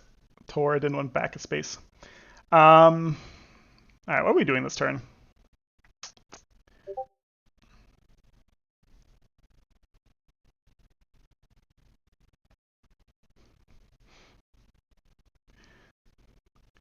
Alright. I think I just hit this gate. The thing is, this would bring him up to 8 magic, would be the only argument against it. I don't really want to waste a...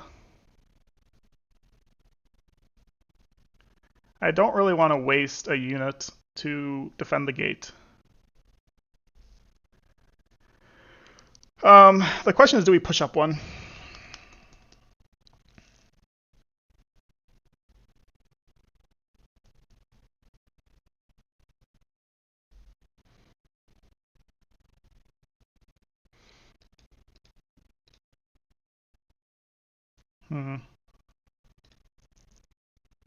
I'd love to have a Strider here, to be honest.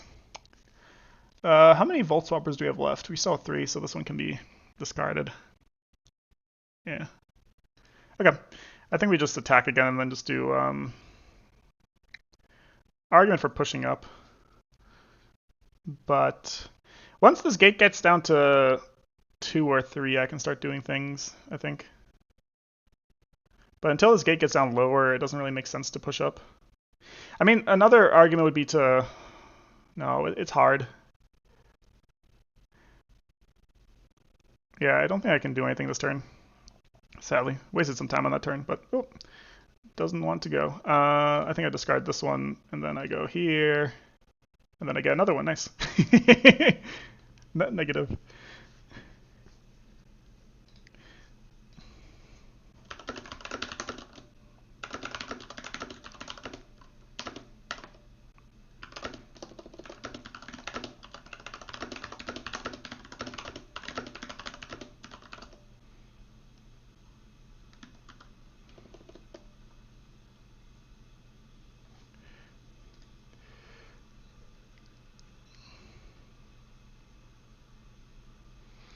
Um,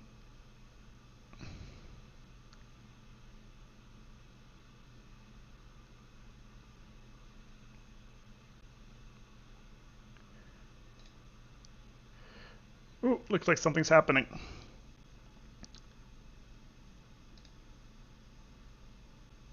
Interesting. Okay. Gonna try to go for the witch, which is fine. It's a good play by him. This witch is a little bit out of position here, uh, just because it can't attack the sniper. But I'll be able to get some damage on the dancer. Gets the one. I like it. I like it. The two.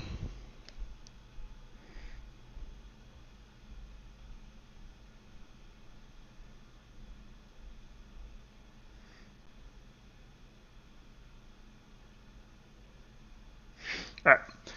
What is the... Does anything change this turn in terms of positioning?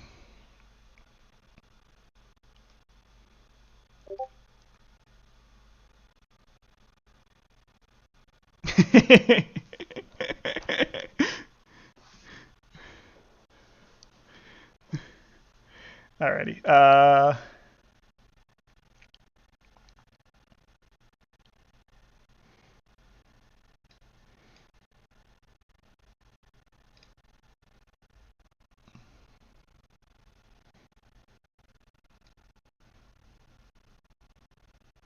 Do I summon another witch? Probably not. I do need to get rid of this gate. I need to either clog this gate or get rid of the gate is the idea here. Before I push. Oh, Nestle gets my gate on the other side, which is fine. It's not really important. We're not really playing that side of the map right now.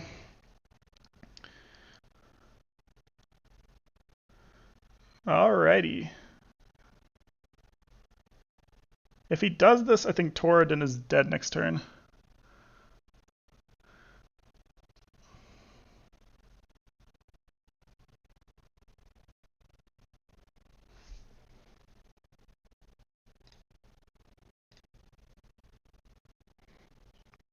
Alright, so the witch dies. But Torridon... The skiz, the long-term skiz play will play off. It will pay off. The long-term skiz play. I'll prove all the haters wrong. Hergrata, this is my time to shine, especially if this witch lives. But even if it doesn't. The skiz, the long-term skiz play will finally pay off.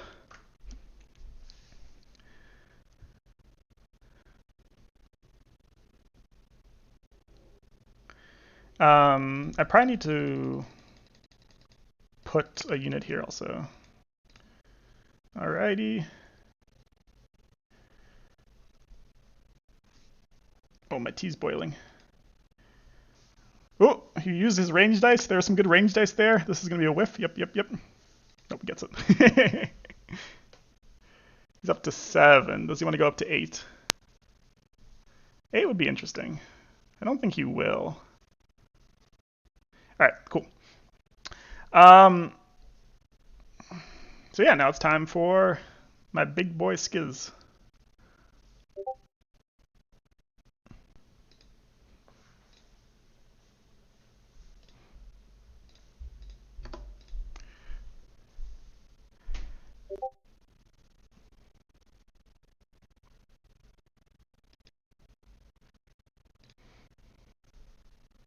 Is it even worth it?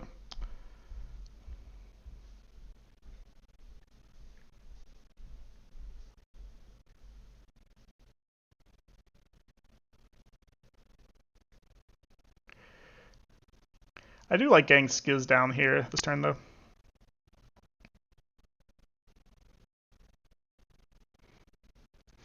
I do... Another gate would be really nice, and I think Skiz is worth it here. Just to threaten it. Bring him over. Skiz! Mr. Skiz.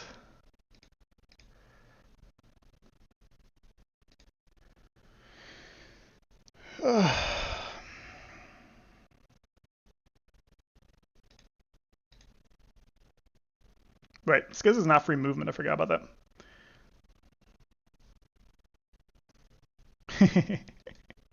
Do I do backline Skiz?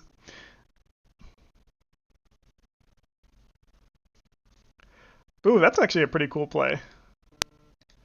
Look at this play, guys. You can do something like this. How is this within 5 or 4? 1, 2, 3, 4. Oh, it's not 5. It's 4. Sad. I thought I could get the witch in it also. Would have been cool. Alright,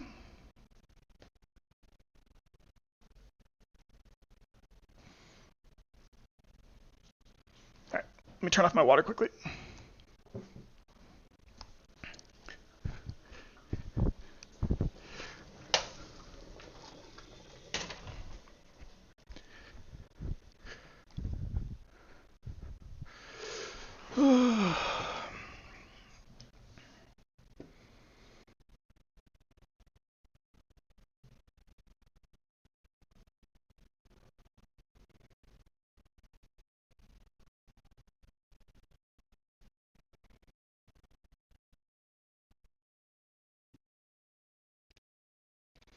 I think Skiz here is actually pretty good.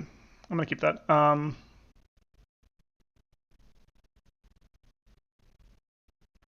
don't want to discard a witch is the main issue here.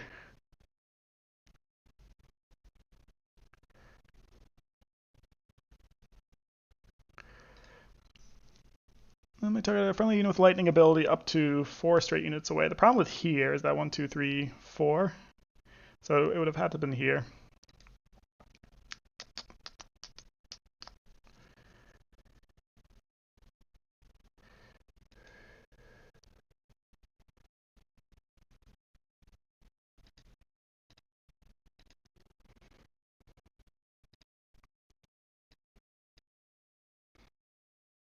No, wait, I do have to go 2 up.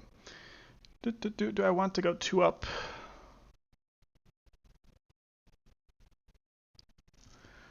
Skiz is so useless.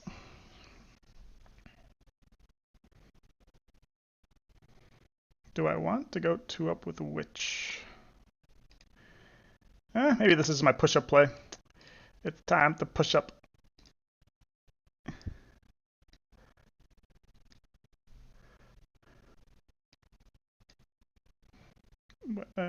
Wait, I don't have enough movements for this.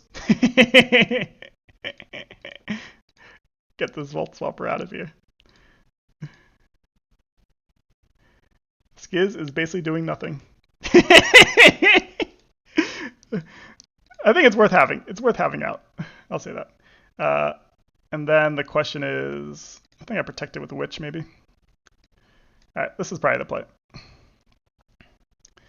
And then... I'm not sure what I'm doing, guys. My brain's too dead. And then... Thrack up, maybe?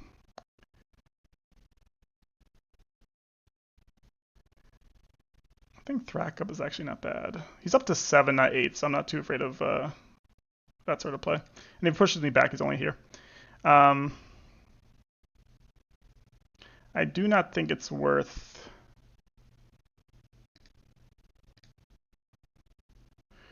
What am I doing with my day? The witches was over here, right? Anyways, I only have 17 minutes. I have to do something quick. Hope for the 3 out of 3 and then just call it a day. Oh, got 1 damage. Nice. I'll cost him 1 magic, which is kind of nice. We get rid of you. What's my cards left? Yeah, I think that's fine. Double get rid of. I need better cards right now. Yeah. Okay, that's fine. That's good.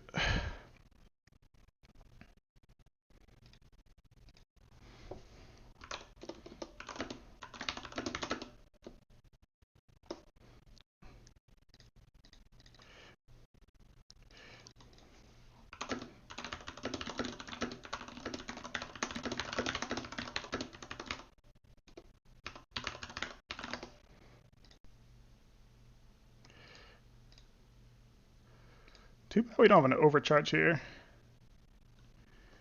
Overcharge would be really nice.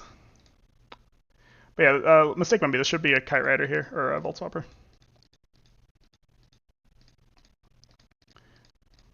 See, Skiz doing work. Skiz doing big work. Nope, I got very lucky. Unless he gets the 3 for 3, in which case I'm not lucky. I mean, I think it's average that he gets the 3 for 3 here, right? No, I got very lucky. He has to spend the 1 magic here, otherwise it's guaranteed that this thing dies. Spend the magic! Alrighty.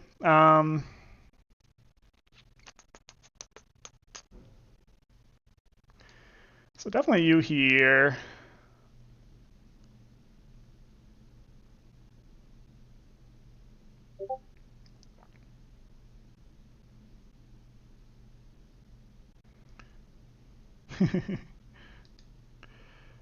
I think I'd do summon the witch here.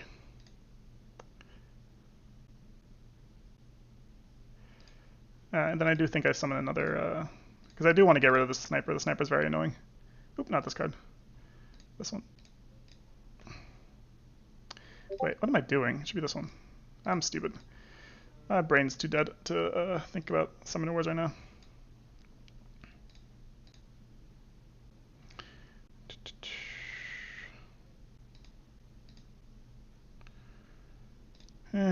What am I doing?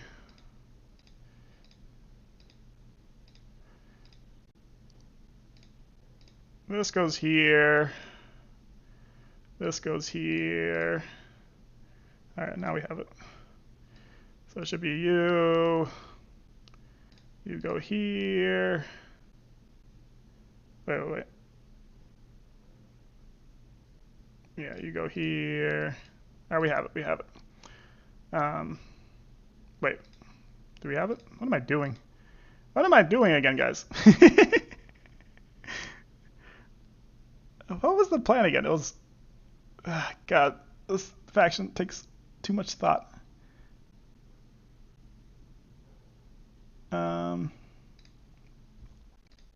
Wait, I can just go here. I'm stupid. Why did I think I have to move? This is what happens when you play Summoner Wars for too long. In which case, I don't need... So if I don't need to move that, then I can just put the witch in front, which was my original plan.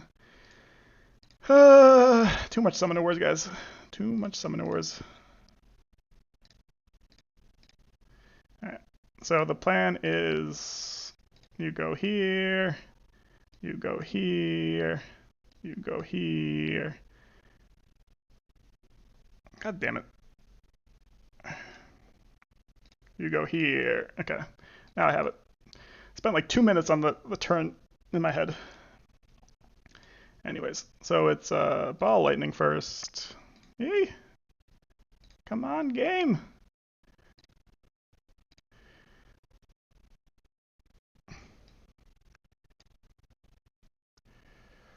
Alrighty. Oh, need a perfect dice and then it's dead. Sad. Game does not want me to win. No, it's not worth doing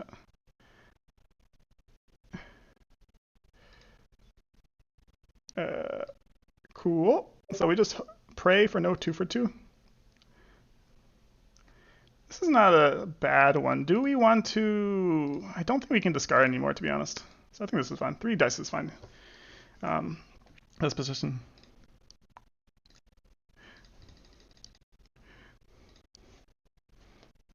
Anyways. Looks like Nestle's getting a timeout win. Always with the T. True. So this guy's going up to 6 again. God damn.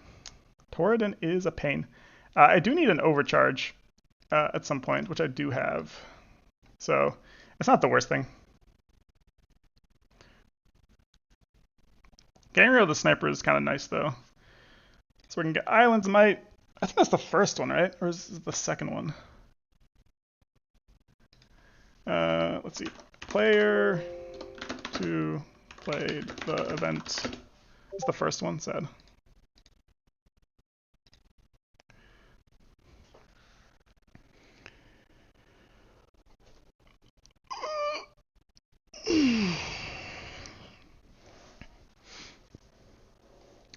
I like it. Just clearing out way my witches. Good thing is I have a gate. Well, that's a big 3 for 3.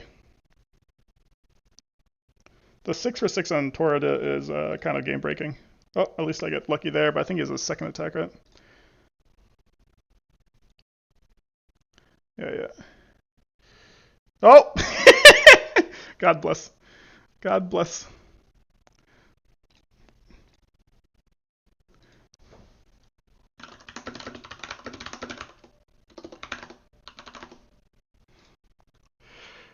He went up to 6.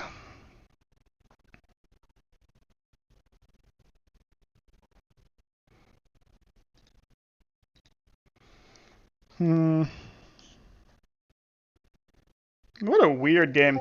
Alright, if I can kill Torrid in this game, I'm in a good spot. I can get the witch back also this turn.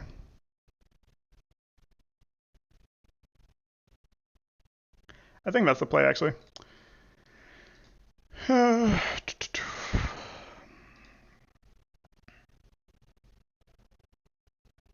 Just have to pray for good dice, I guess. There's definitely a play here where I don't know. Just pray we kill this champion. Kind of feels bad.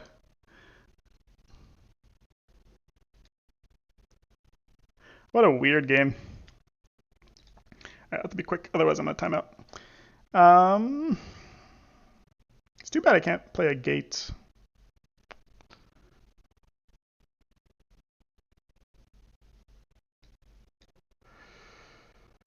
I kind of do need to play the Strider, don't I? Which is kind of annoying, but it is the case that the Strider has to be played. Alright, we just pray now. Oh wait, what am I doing? This can just go here.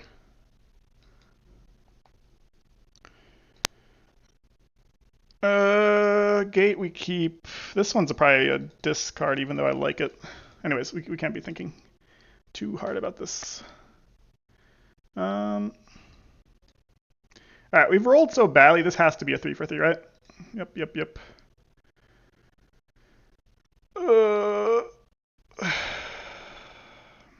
Wait, why am I doing this? What am I doing?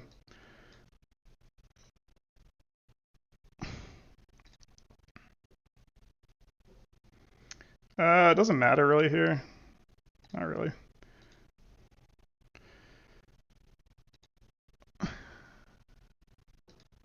I do have to get rid of this card, which is kind of annoying, but with the magic he has, I do have to. Do I? Oh, God. I feel like I need to. Yeah, because I already have another one. It has to be. Yeah, it was the right play. It was the right play in the end. What a weird game.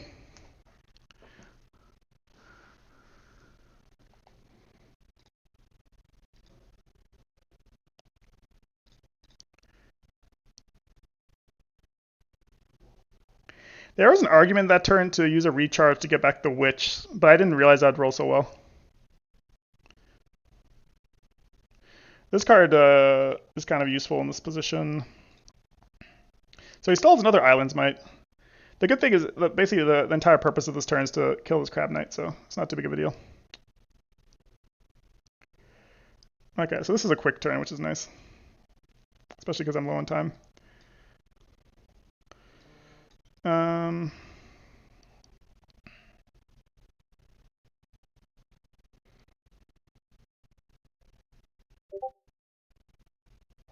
a Volt Swapper would be nice here.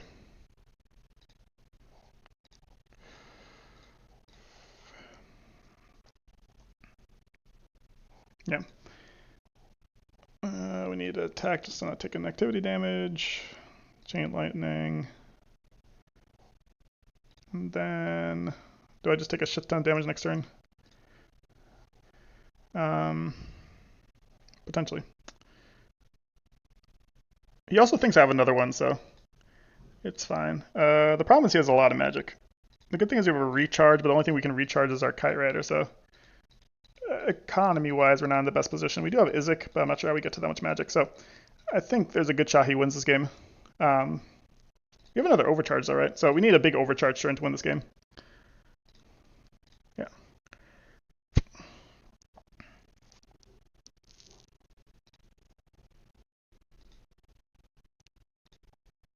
He said, Nestle messaged me, I hope you have your discharges ready.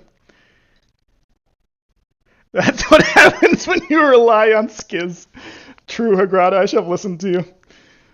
God damn it. In both games, Skiz would have been better. I mean, Braca would have been better.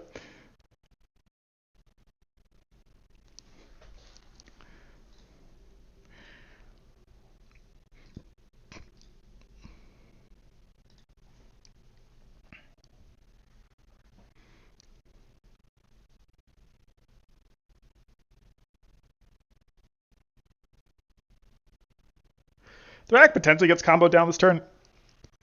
God damn it, the second Crab Knight. The one thing which I do have to my advantage here, which I do need to abuse this turn. Okay, I know what I'm doing this turn. I think it's the only way to win currently. There is a way to win this.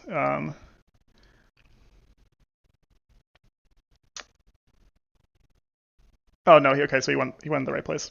If he had went over here, I could win. I don't think I can win now though. With Spike Skin, I can't either. Alright,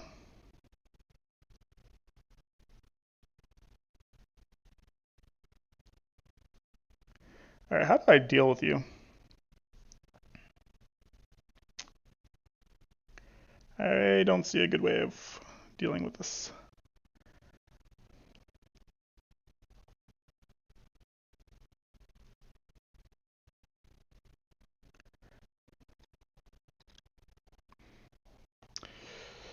Is it a recharge turn just to take down this Crab Knight? It might be.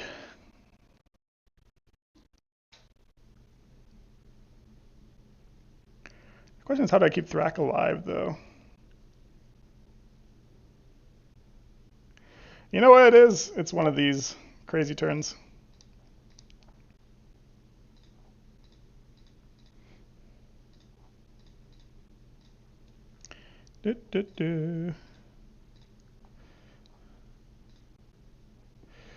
The main issue is I can't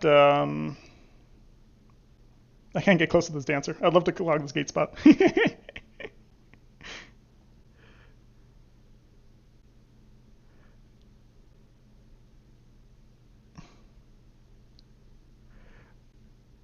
I could also just go for perfect dice here, I guess. Thrak takes a ton of damage next turn, but what can you do in this position?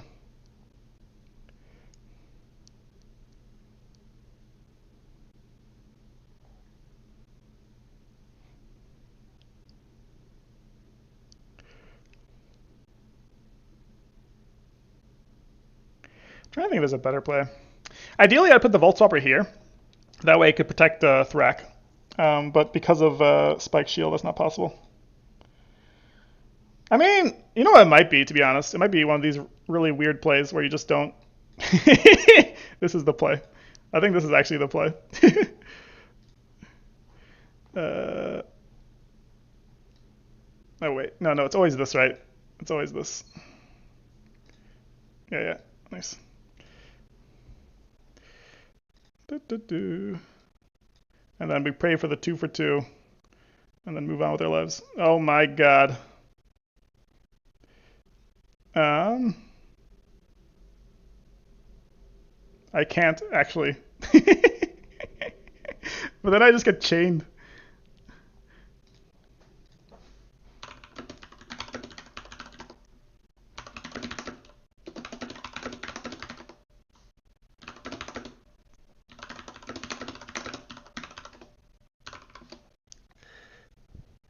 Alright, I think I have the chain for the magic. The plan failed. Alright, do your worst, Nestle. Do your worst. Ah, no, I keep it. I keep it. We keep it, we keep it. Never mind.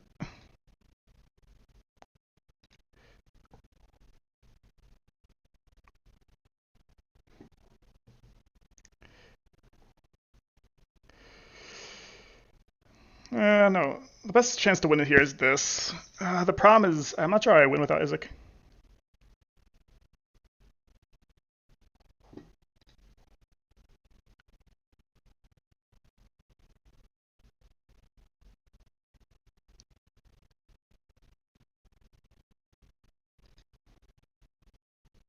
I mean, getting the Vault Swappers on the top of the deck is, I guess, is good for Magic. Yeah, I think I just have to pray that I live this turn, and then I have potentially, because these Vault Swappers are gonna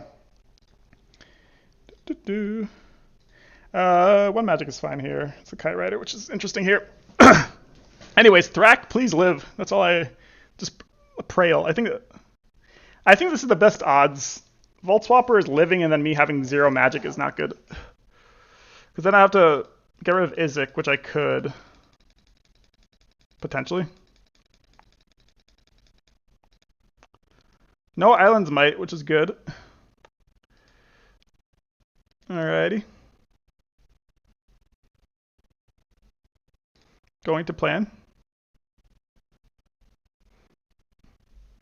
Nestle slaving his Spike Skin until the end of the game. He messaged me that it's literally just been on the bottom of his deck. It's just been on the bottom of his deck. This is not bad though. As long as if I can get down to 4, I think I'm fine. 3 is a little bit rough. Okay, 3 is rough, but still doable. All right, Spike Skins are not the biggest deal, just because that's not actually the game plan is not actually to do any zapping.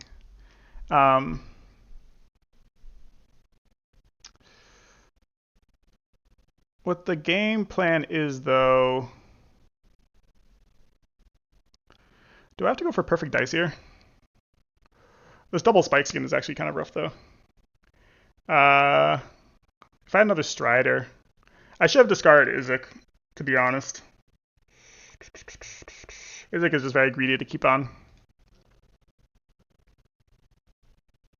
Especially with this how many high health units.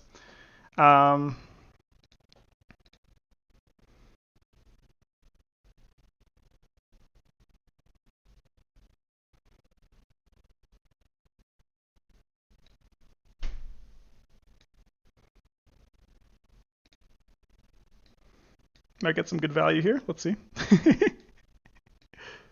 And then we go double discard. All right, we just have to pray for perfect dice. Yep.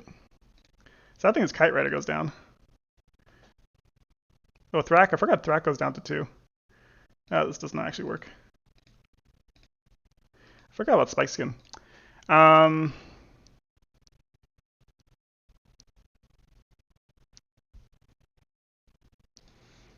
It's probably something like this, right?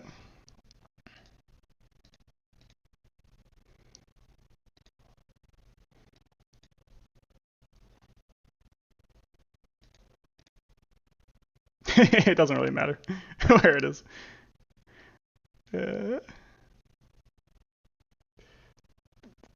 then just pray for perfect dice.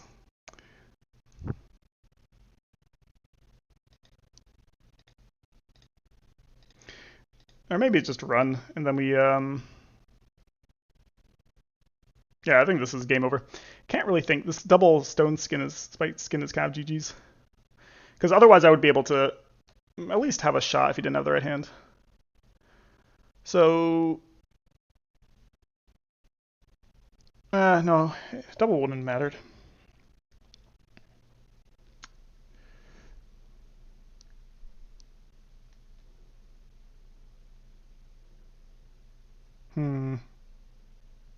Alright, can't time out. Can't time out.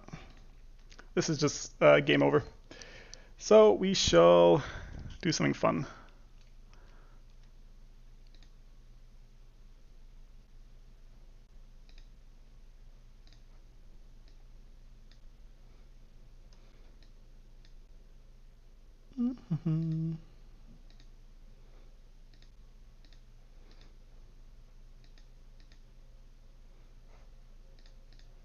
Alright, moral of the story is Skiz is trash. That's what we learned today. I think it's always lower dice first, right? With the stuff. And then higher dice. And then...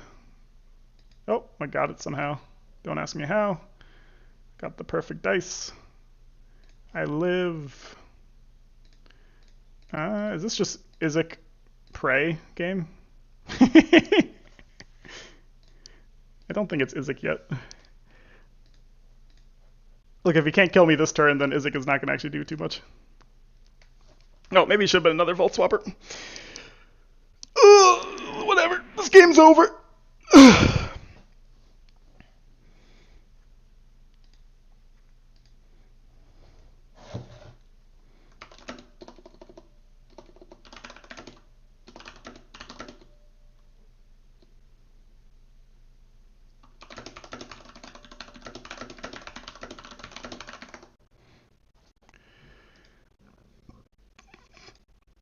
Nope, somehow Kite Rider's still alive.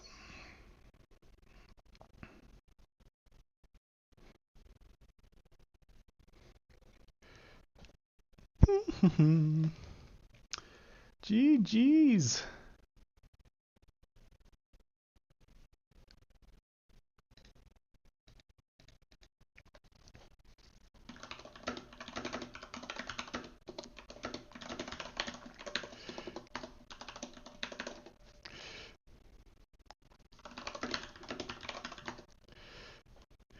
GG's, fun game. You don't attack the rook. Oh, did I not attack? Oh, should I have one out with an attack? Maybe. Oh yeah, you mean the Kite Rider should have attacked the rook. True, true, true, true. You're right, Bean. Misplay by me. Misplay by me. Yeah, I think in this matchup, Nestle's right. Why did I discard it? That was a longer game, though. A few of those turns were just AFK. I think I should have potentially pushed up. I had the magic. Skiz is just a mistake, it feels like. Yeah, Skiz didn't do shit. It literally did not do shit. It made Nestle waste a magic, and then besides that, gave him back a magic when he killed it. So Skiz was a mistake. When did I have my second discharge? So this one was a mistake to throw away. Yeah. Anyways, fun games versus Nestle. My brain is pretty dead.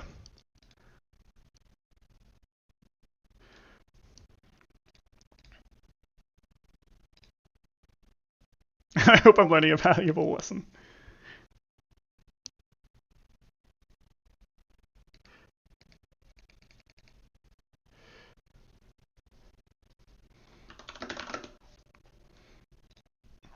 What was Nestle's last cards, I guess, is the main thing here. Double Dancer Islands might. Huh.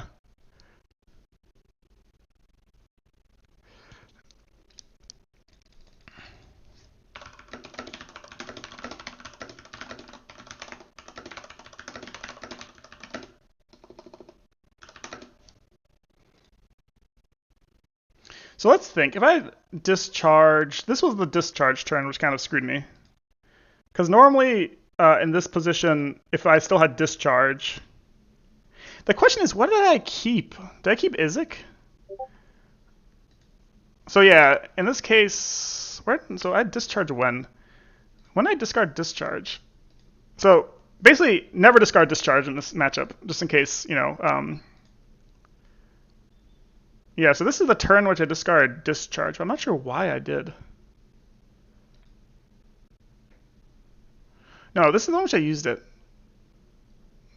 It's hard to know because I drew discharge right out. So this is, I guess, the turn which I had discharge. And then I basically used my hand. I could have discarded a gate, I guess. Or a recharge. So this is the hand. I think I used recharge this turn. It's tricky. It's tricky. Because I need all these cards to kill, and I don't want to end the turn on 0 magic. Because I know he's probably going to clear with this amount of magic. Interesting.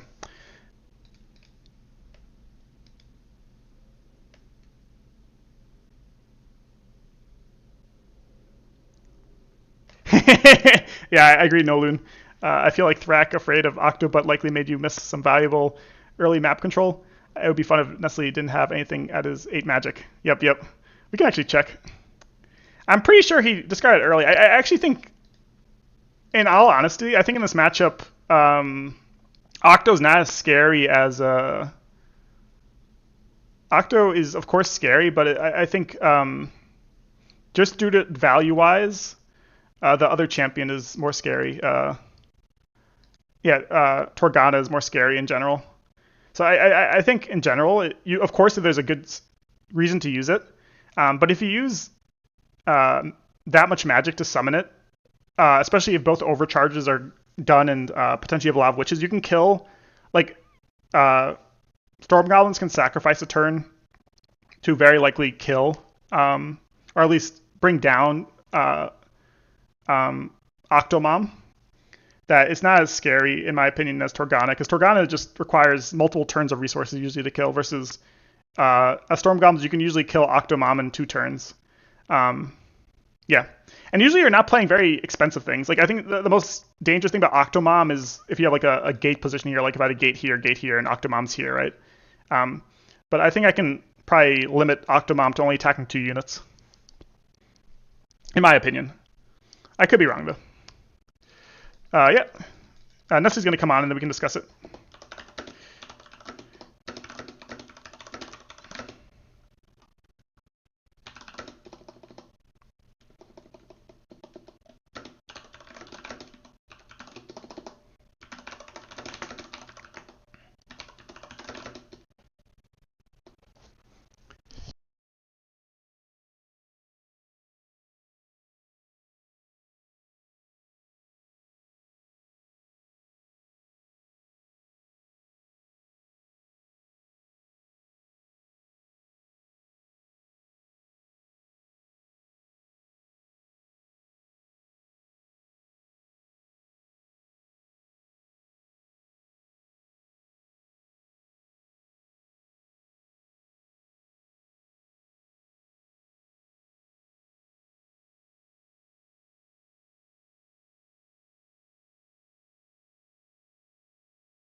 All right, I'm back. Call them the Deep Dwarves. All right, Nestle's going to get on call and we'll discuss the match.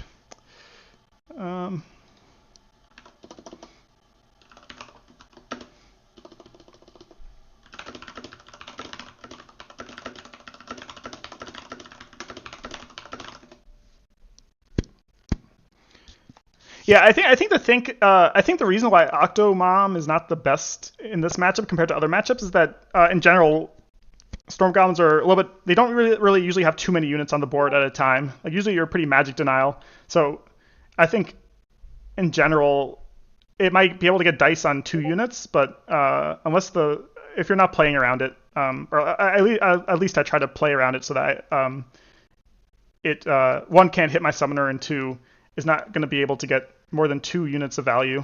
And usually Storm Goblins units are pretty cheap in general, so it's not that big of a deal. Um, but it definitely is something scary. I guess the way to put it is that it costs 8 magic. In general, Storm Goblins is a very magic denial. It's not as bad as like Shadow Elves, for example, but you do deny a lot of magic as Storm Goblins, through killing your own units, and just not having that many commons on the board in general. So it does cost Ivy a lot of resources to summon Octomom, and then they have to rebuild their hand after that.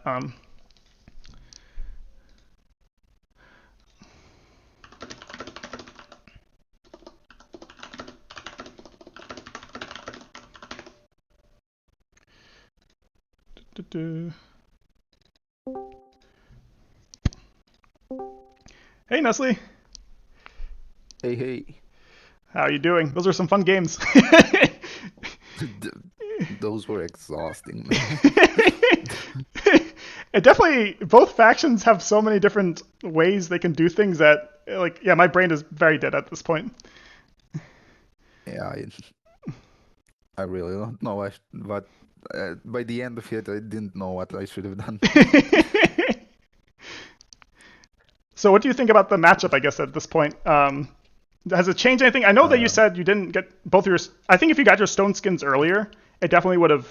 You could play a lot more offensive with Roko. I think would be the main difference. Or yeah, what do you think? yeah, I think the two advantages that Ivy have, I kind of missed out on in both games because I both drew my champion super early, especially in the first game, and bottom decked the Spite skins. So maybe that's how the matchup goes. Maybe I'm wrong about this. Yeah, just need to be lucky. Make sure you bottom deck both spike skins. Yeah. I think As it's. as the Storm Goblins. Oh, as Hey, the you Storm didn't. Goblins, you have to pay up too.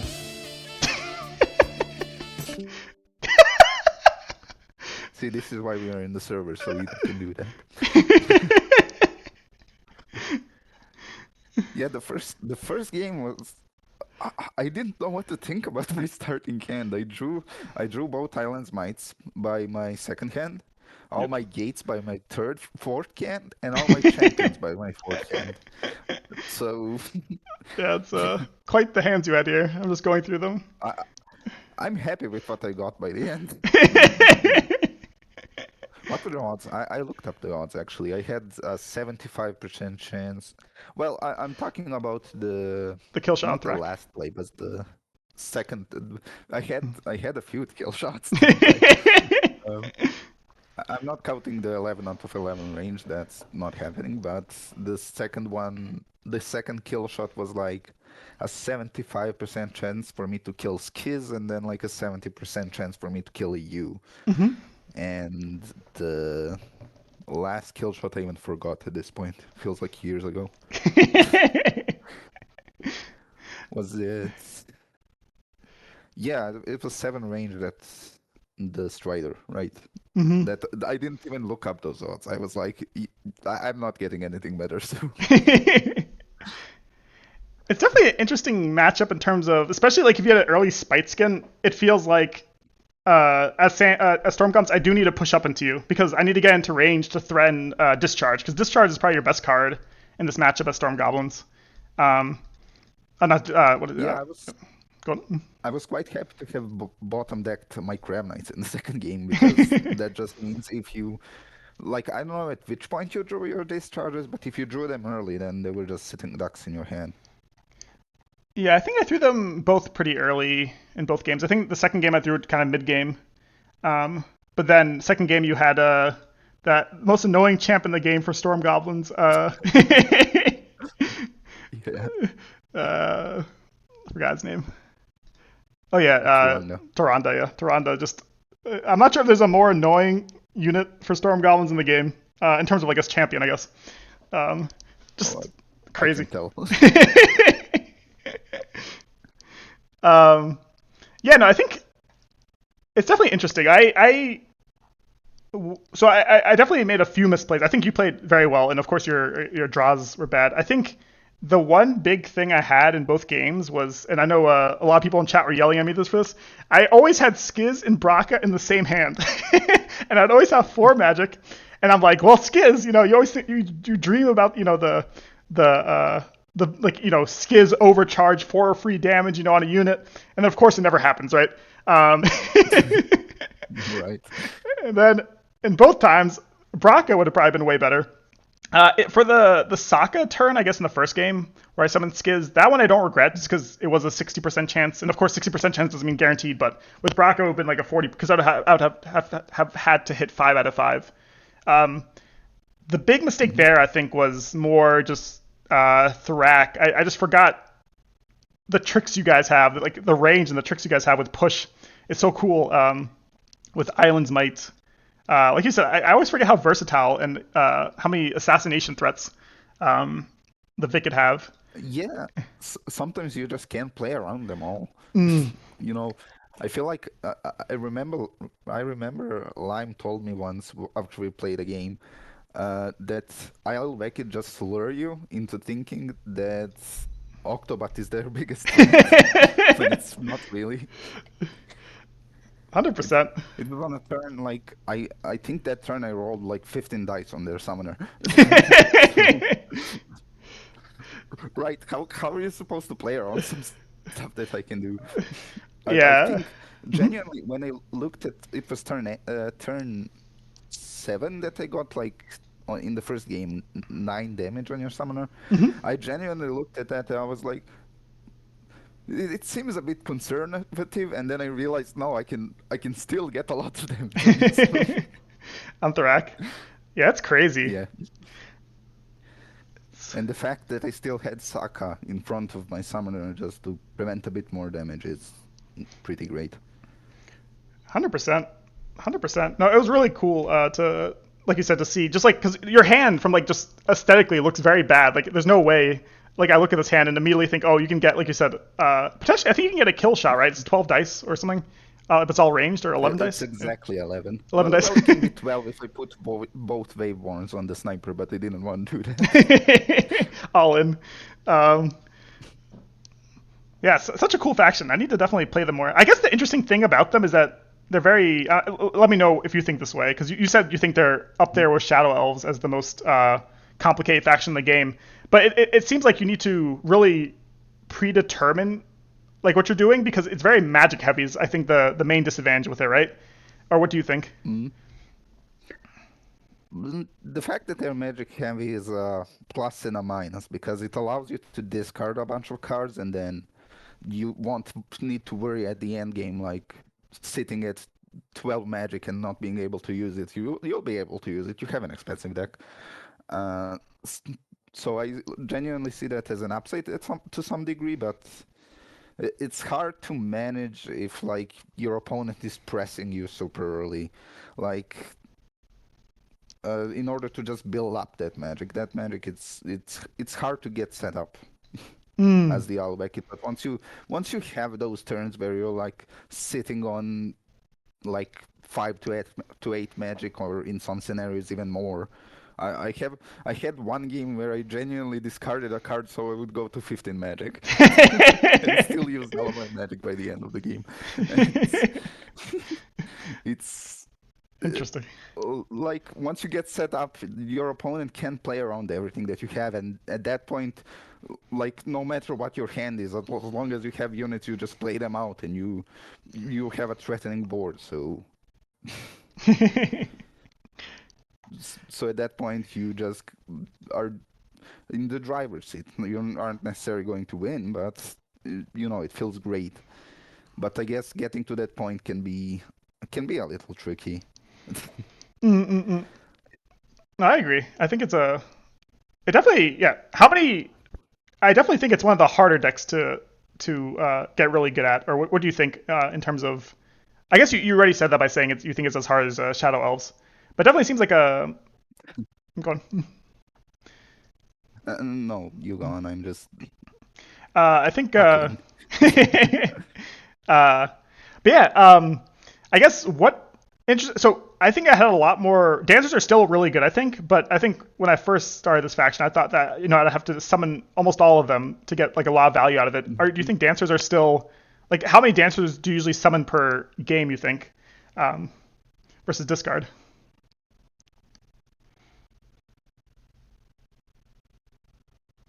Nestle?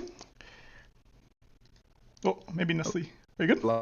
Like scrap knights are even better. Mm. Um, and you know, Sorry, Nestle, you cut out. Can you repeat what you said? they aren't even necessarily the best common Mm. in every matchup. I I mean the first time I played the deck, I summoned them all. Like, oh, it's dancers. Look how insane they are. But like at some point, I just realized like crab knights can be about as good, if not better. And snipers and fighters are a bit less useful, but Mm. doesn't mean they're bad. But they're just like throwaway units you just play sometimes. They never they aren't the ones that are going to win you the game, but they're the ones that are going to help out. Well, snipers sometimes if you get some combo, but a combo of that includes also a dancer, And the fighters, like the main use of fighters is other than Swift to also serve as a replacement for dancers when you don't have a dancer, Mm. because they can basically do the same thing. Except dancers Interesting. are obviously, I think, just like better units, but also just allow you to hide after attacking something. While fighters, you need to stay there with Rokomoko, which you don't necessarily want to do. Mm. Interesting. That's a cool way of looking at it. Yeah, no, I, I go on. sorry, I still play dancers in some matchups, but it's specifically in ranged games. They are surprisingly really good in a ranged game because they allow you to attack with Roko and then hide back and then just constantly do that. Mm. No, great point. Yeah, no, I think during our second game, I thought we were just like, I think we had like 5 turns in a row, we're just hitting gates. Like, I thought that was advantageous for me, and then I realized it's not at all, just because of Dancer Rokomoko. And especially if you're able to get the armor first, it would have been even worse for me. So, uh, good thinking. Yeah, Go on. at that point I just drew out my like all my units and I couldn't keep discarding to get stat More skins, so I magic. was just sitting there like, what do I do? Yeah, I think in retrospect, it's a tough position, but I think it might have been better for me to just try to clog your gate and push up and try to get in your face and then use both discharges. I thought my idea there was more I want you to come towards me, but then in retrospect, like you said, because of just how strong Dancer Rokomoko is, like you don't actually need to. Like I always need to come to you at some point. Um, yeah. Mm, But 100%. I think the range game of the lizards is underrated. It's so good. Like I was playing a game recently against Sky Spear Avians where I outranged them. They needed to come to me, and then I won the late game because they just had like 7 million Crab Knights on the board, and they couldn't. And anything. at a ranged game, how do you deal with something that has stuff? Exactly. Exactly. No, that's a great point. That's why Go on. that's why high ups are so good in a ranged game. Mm, true, true. Yeah, high elves are. That was an interesting thing, right? When people realize that high elves are better than even breakers at a range game. Like the breakers needs to push in usually into the high elves to take advantage of mind control or threaten mind control at least to do anything in that matchup. Yeah, I haven't played the matchup too much, but I know it, and it sounds to me that it's like abysmally hard for breakers. Yeah, it was a league matchup, I think, and I think the only way, like you said, the high elves are just winning unless the only way breakers were winning is some type of mind control in the auras and winning that way. Um, but yeah, it's Yeah, tricky. Going. I played I played out like it house a few times, and like it genuinely feels like how Wicked are almost on par at the range game with them, which is like never in a million years would I have thought that when I first saw and when I first played the Alvekid, but they're just good, you know.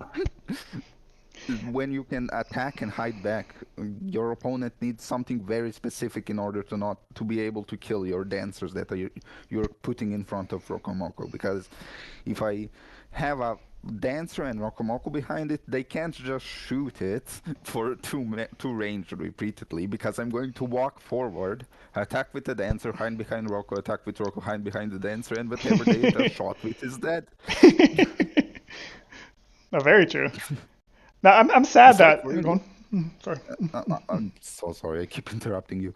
I the in our game, Mhm. I it actually felt like the dancers wouldn't be enough because I also discarded all my fighters at that point. Actually, I Mm. played one, but I discarded three fighters from my starting hand.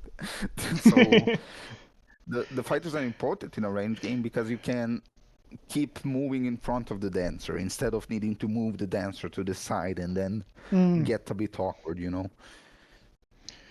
100%. Yeah. Also, fighters are important just as like a threat because like I'm always thinking about like I think I even talked on stream about that. Like I'm always afraid of a fighter plunge play. Like fighters, of course, are free magic for me as storm goblins in general, but in terms of like a threat for Hmm. one turn, you can do some crazy stuff with Rokomoko having three movement as well as like plunge plays.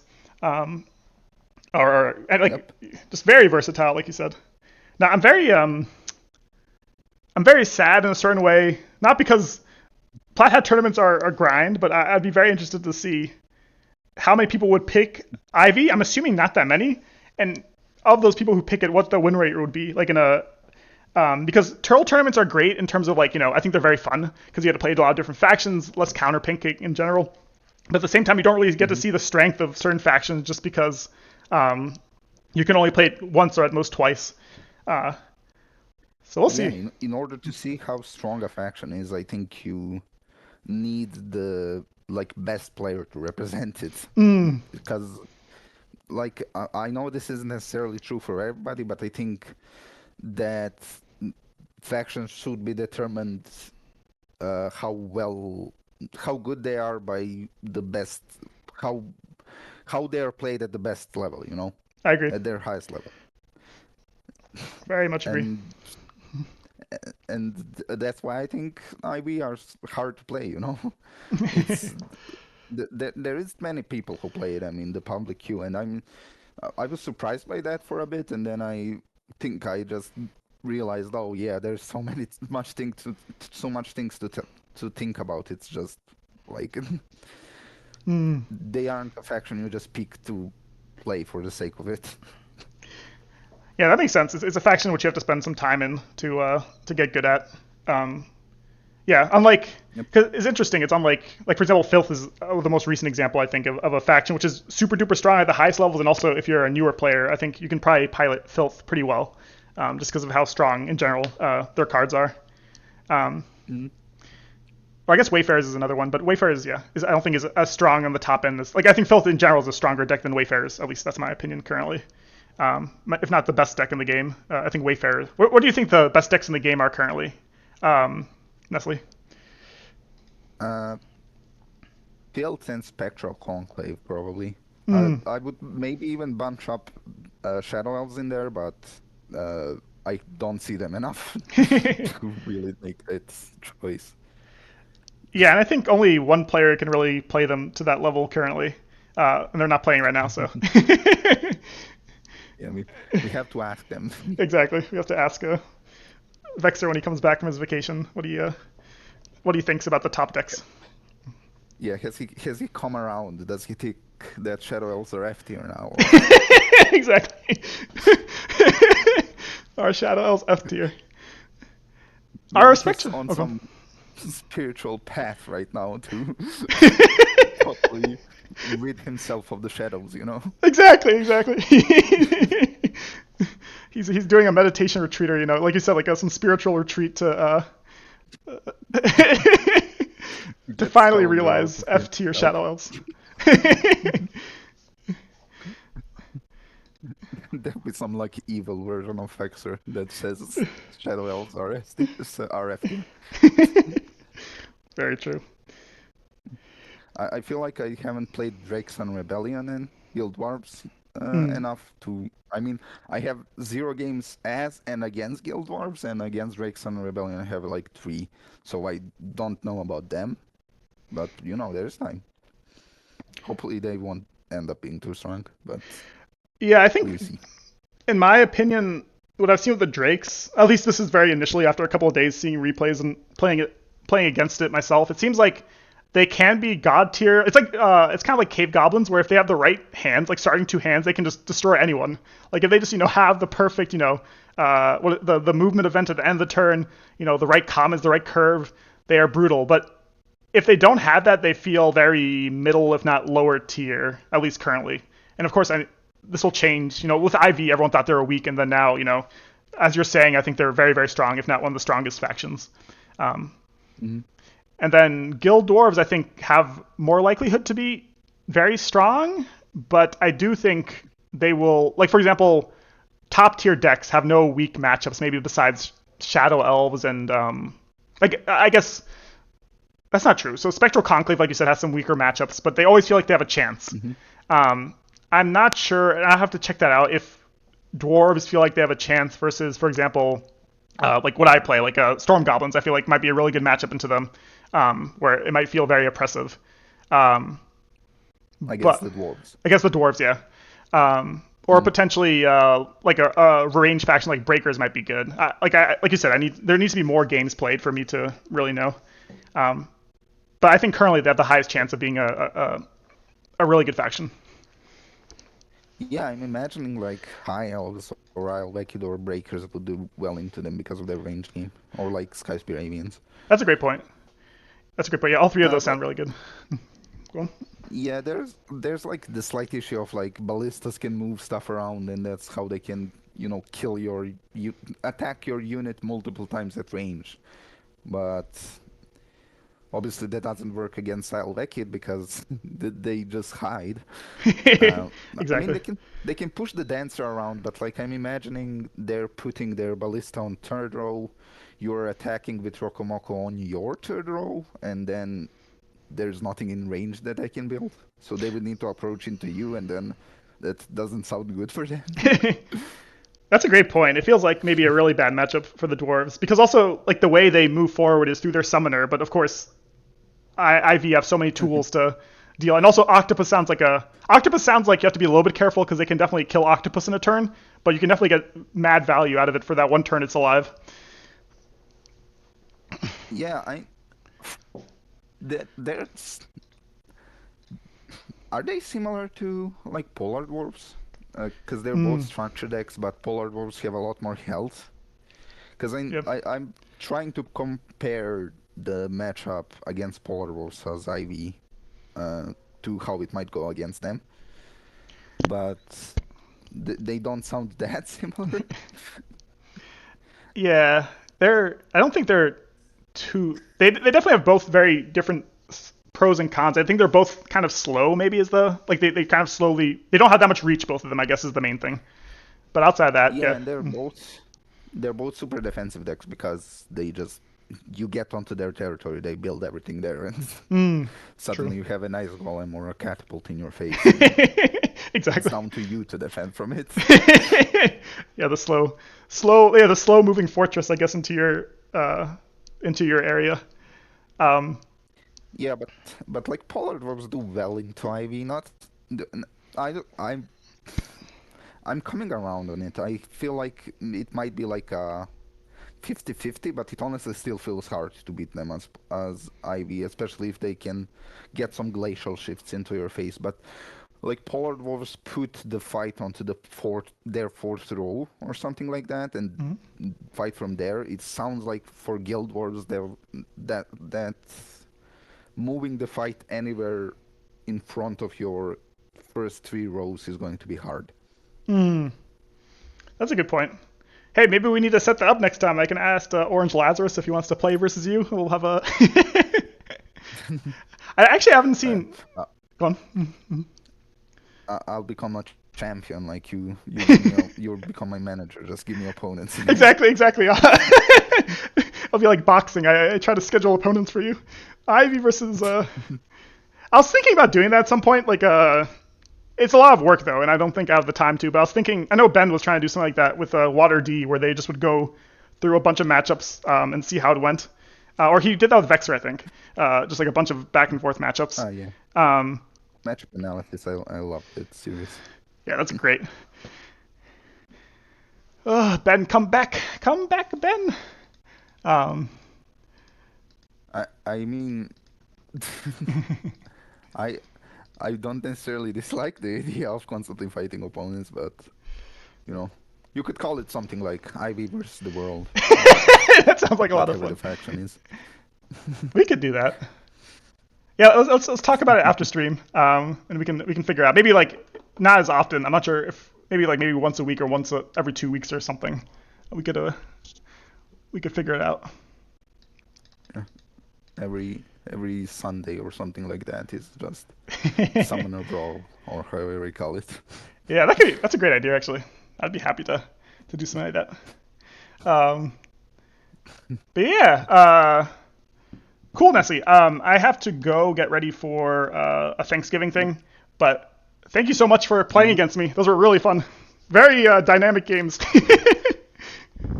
Yeah, super thinking. Those were intense games. Yep. Other than those like 2 turns where we were just shooting each other's gates and telling the other person to come to us. Exactly. Exactly. The chicken game. Yep. Yep. All right. Thanks so much, Nestle. I'll You talk to will you. be Sorry. you fight Exile tonight, if right? Or did I mess something up? No. So you're completely right. I was supposed to, but I have this Thanksgiving thing, so he was nice enough to Ah, delay it. So I'll be doing that sometime next week. I'll still stream. I'll stream it though. Hopefully, yeah, maybe we can do it at a time, which also allows European players to watch. But we'll see. It's up to whatever both of us have time for. right. I'll have fun watching the VOD now. Sounds good. And right, have fun. You too. See See ya. you later, Nestle. Bye. All right. Thanks, everyone. I hope that was enjoyable for everyone as that was for me. Very fun time. We'll definitely try to maybe have Nestle versus the world, or at least IV versus the world. Um, Try to get all the matchups down. Could be fun. Uh, but yeah, no. Yeah, the more I think about it, I think Nestle's right. The top two decks are probably Filth and Spectral Conclave. They're just, yeah, both very strong decks. I think Filth is probably the strongest. They do have a bad matchup against Swamp Orcs, but outside that, I think Filth don't really have any weak matchups, do they? But yeah, thanks for coming, guys. I'm gonna get ready for Thanksgiving. Need to cook something quickly, so I don't have no gifts for my guest. But yeah, I'll see you guys later. Bye bye.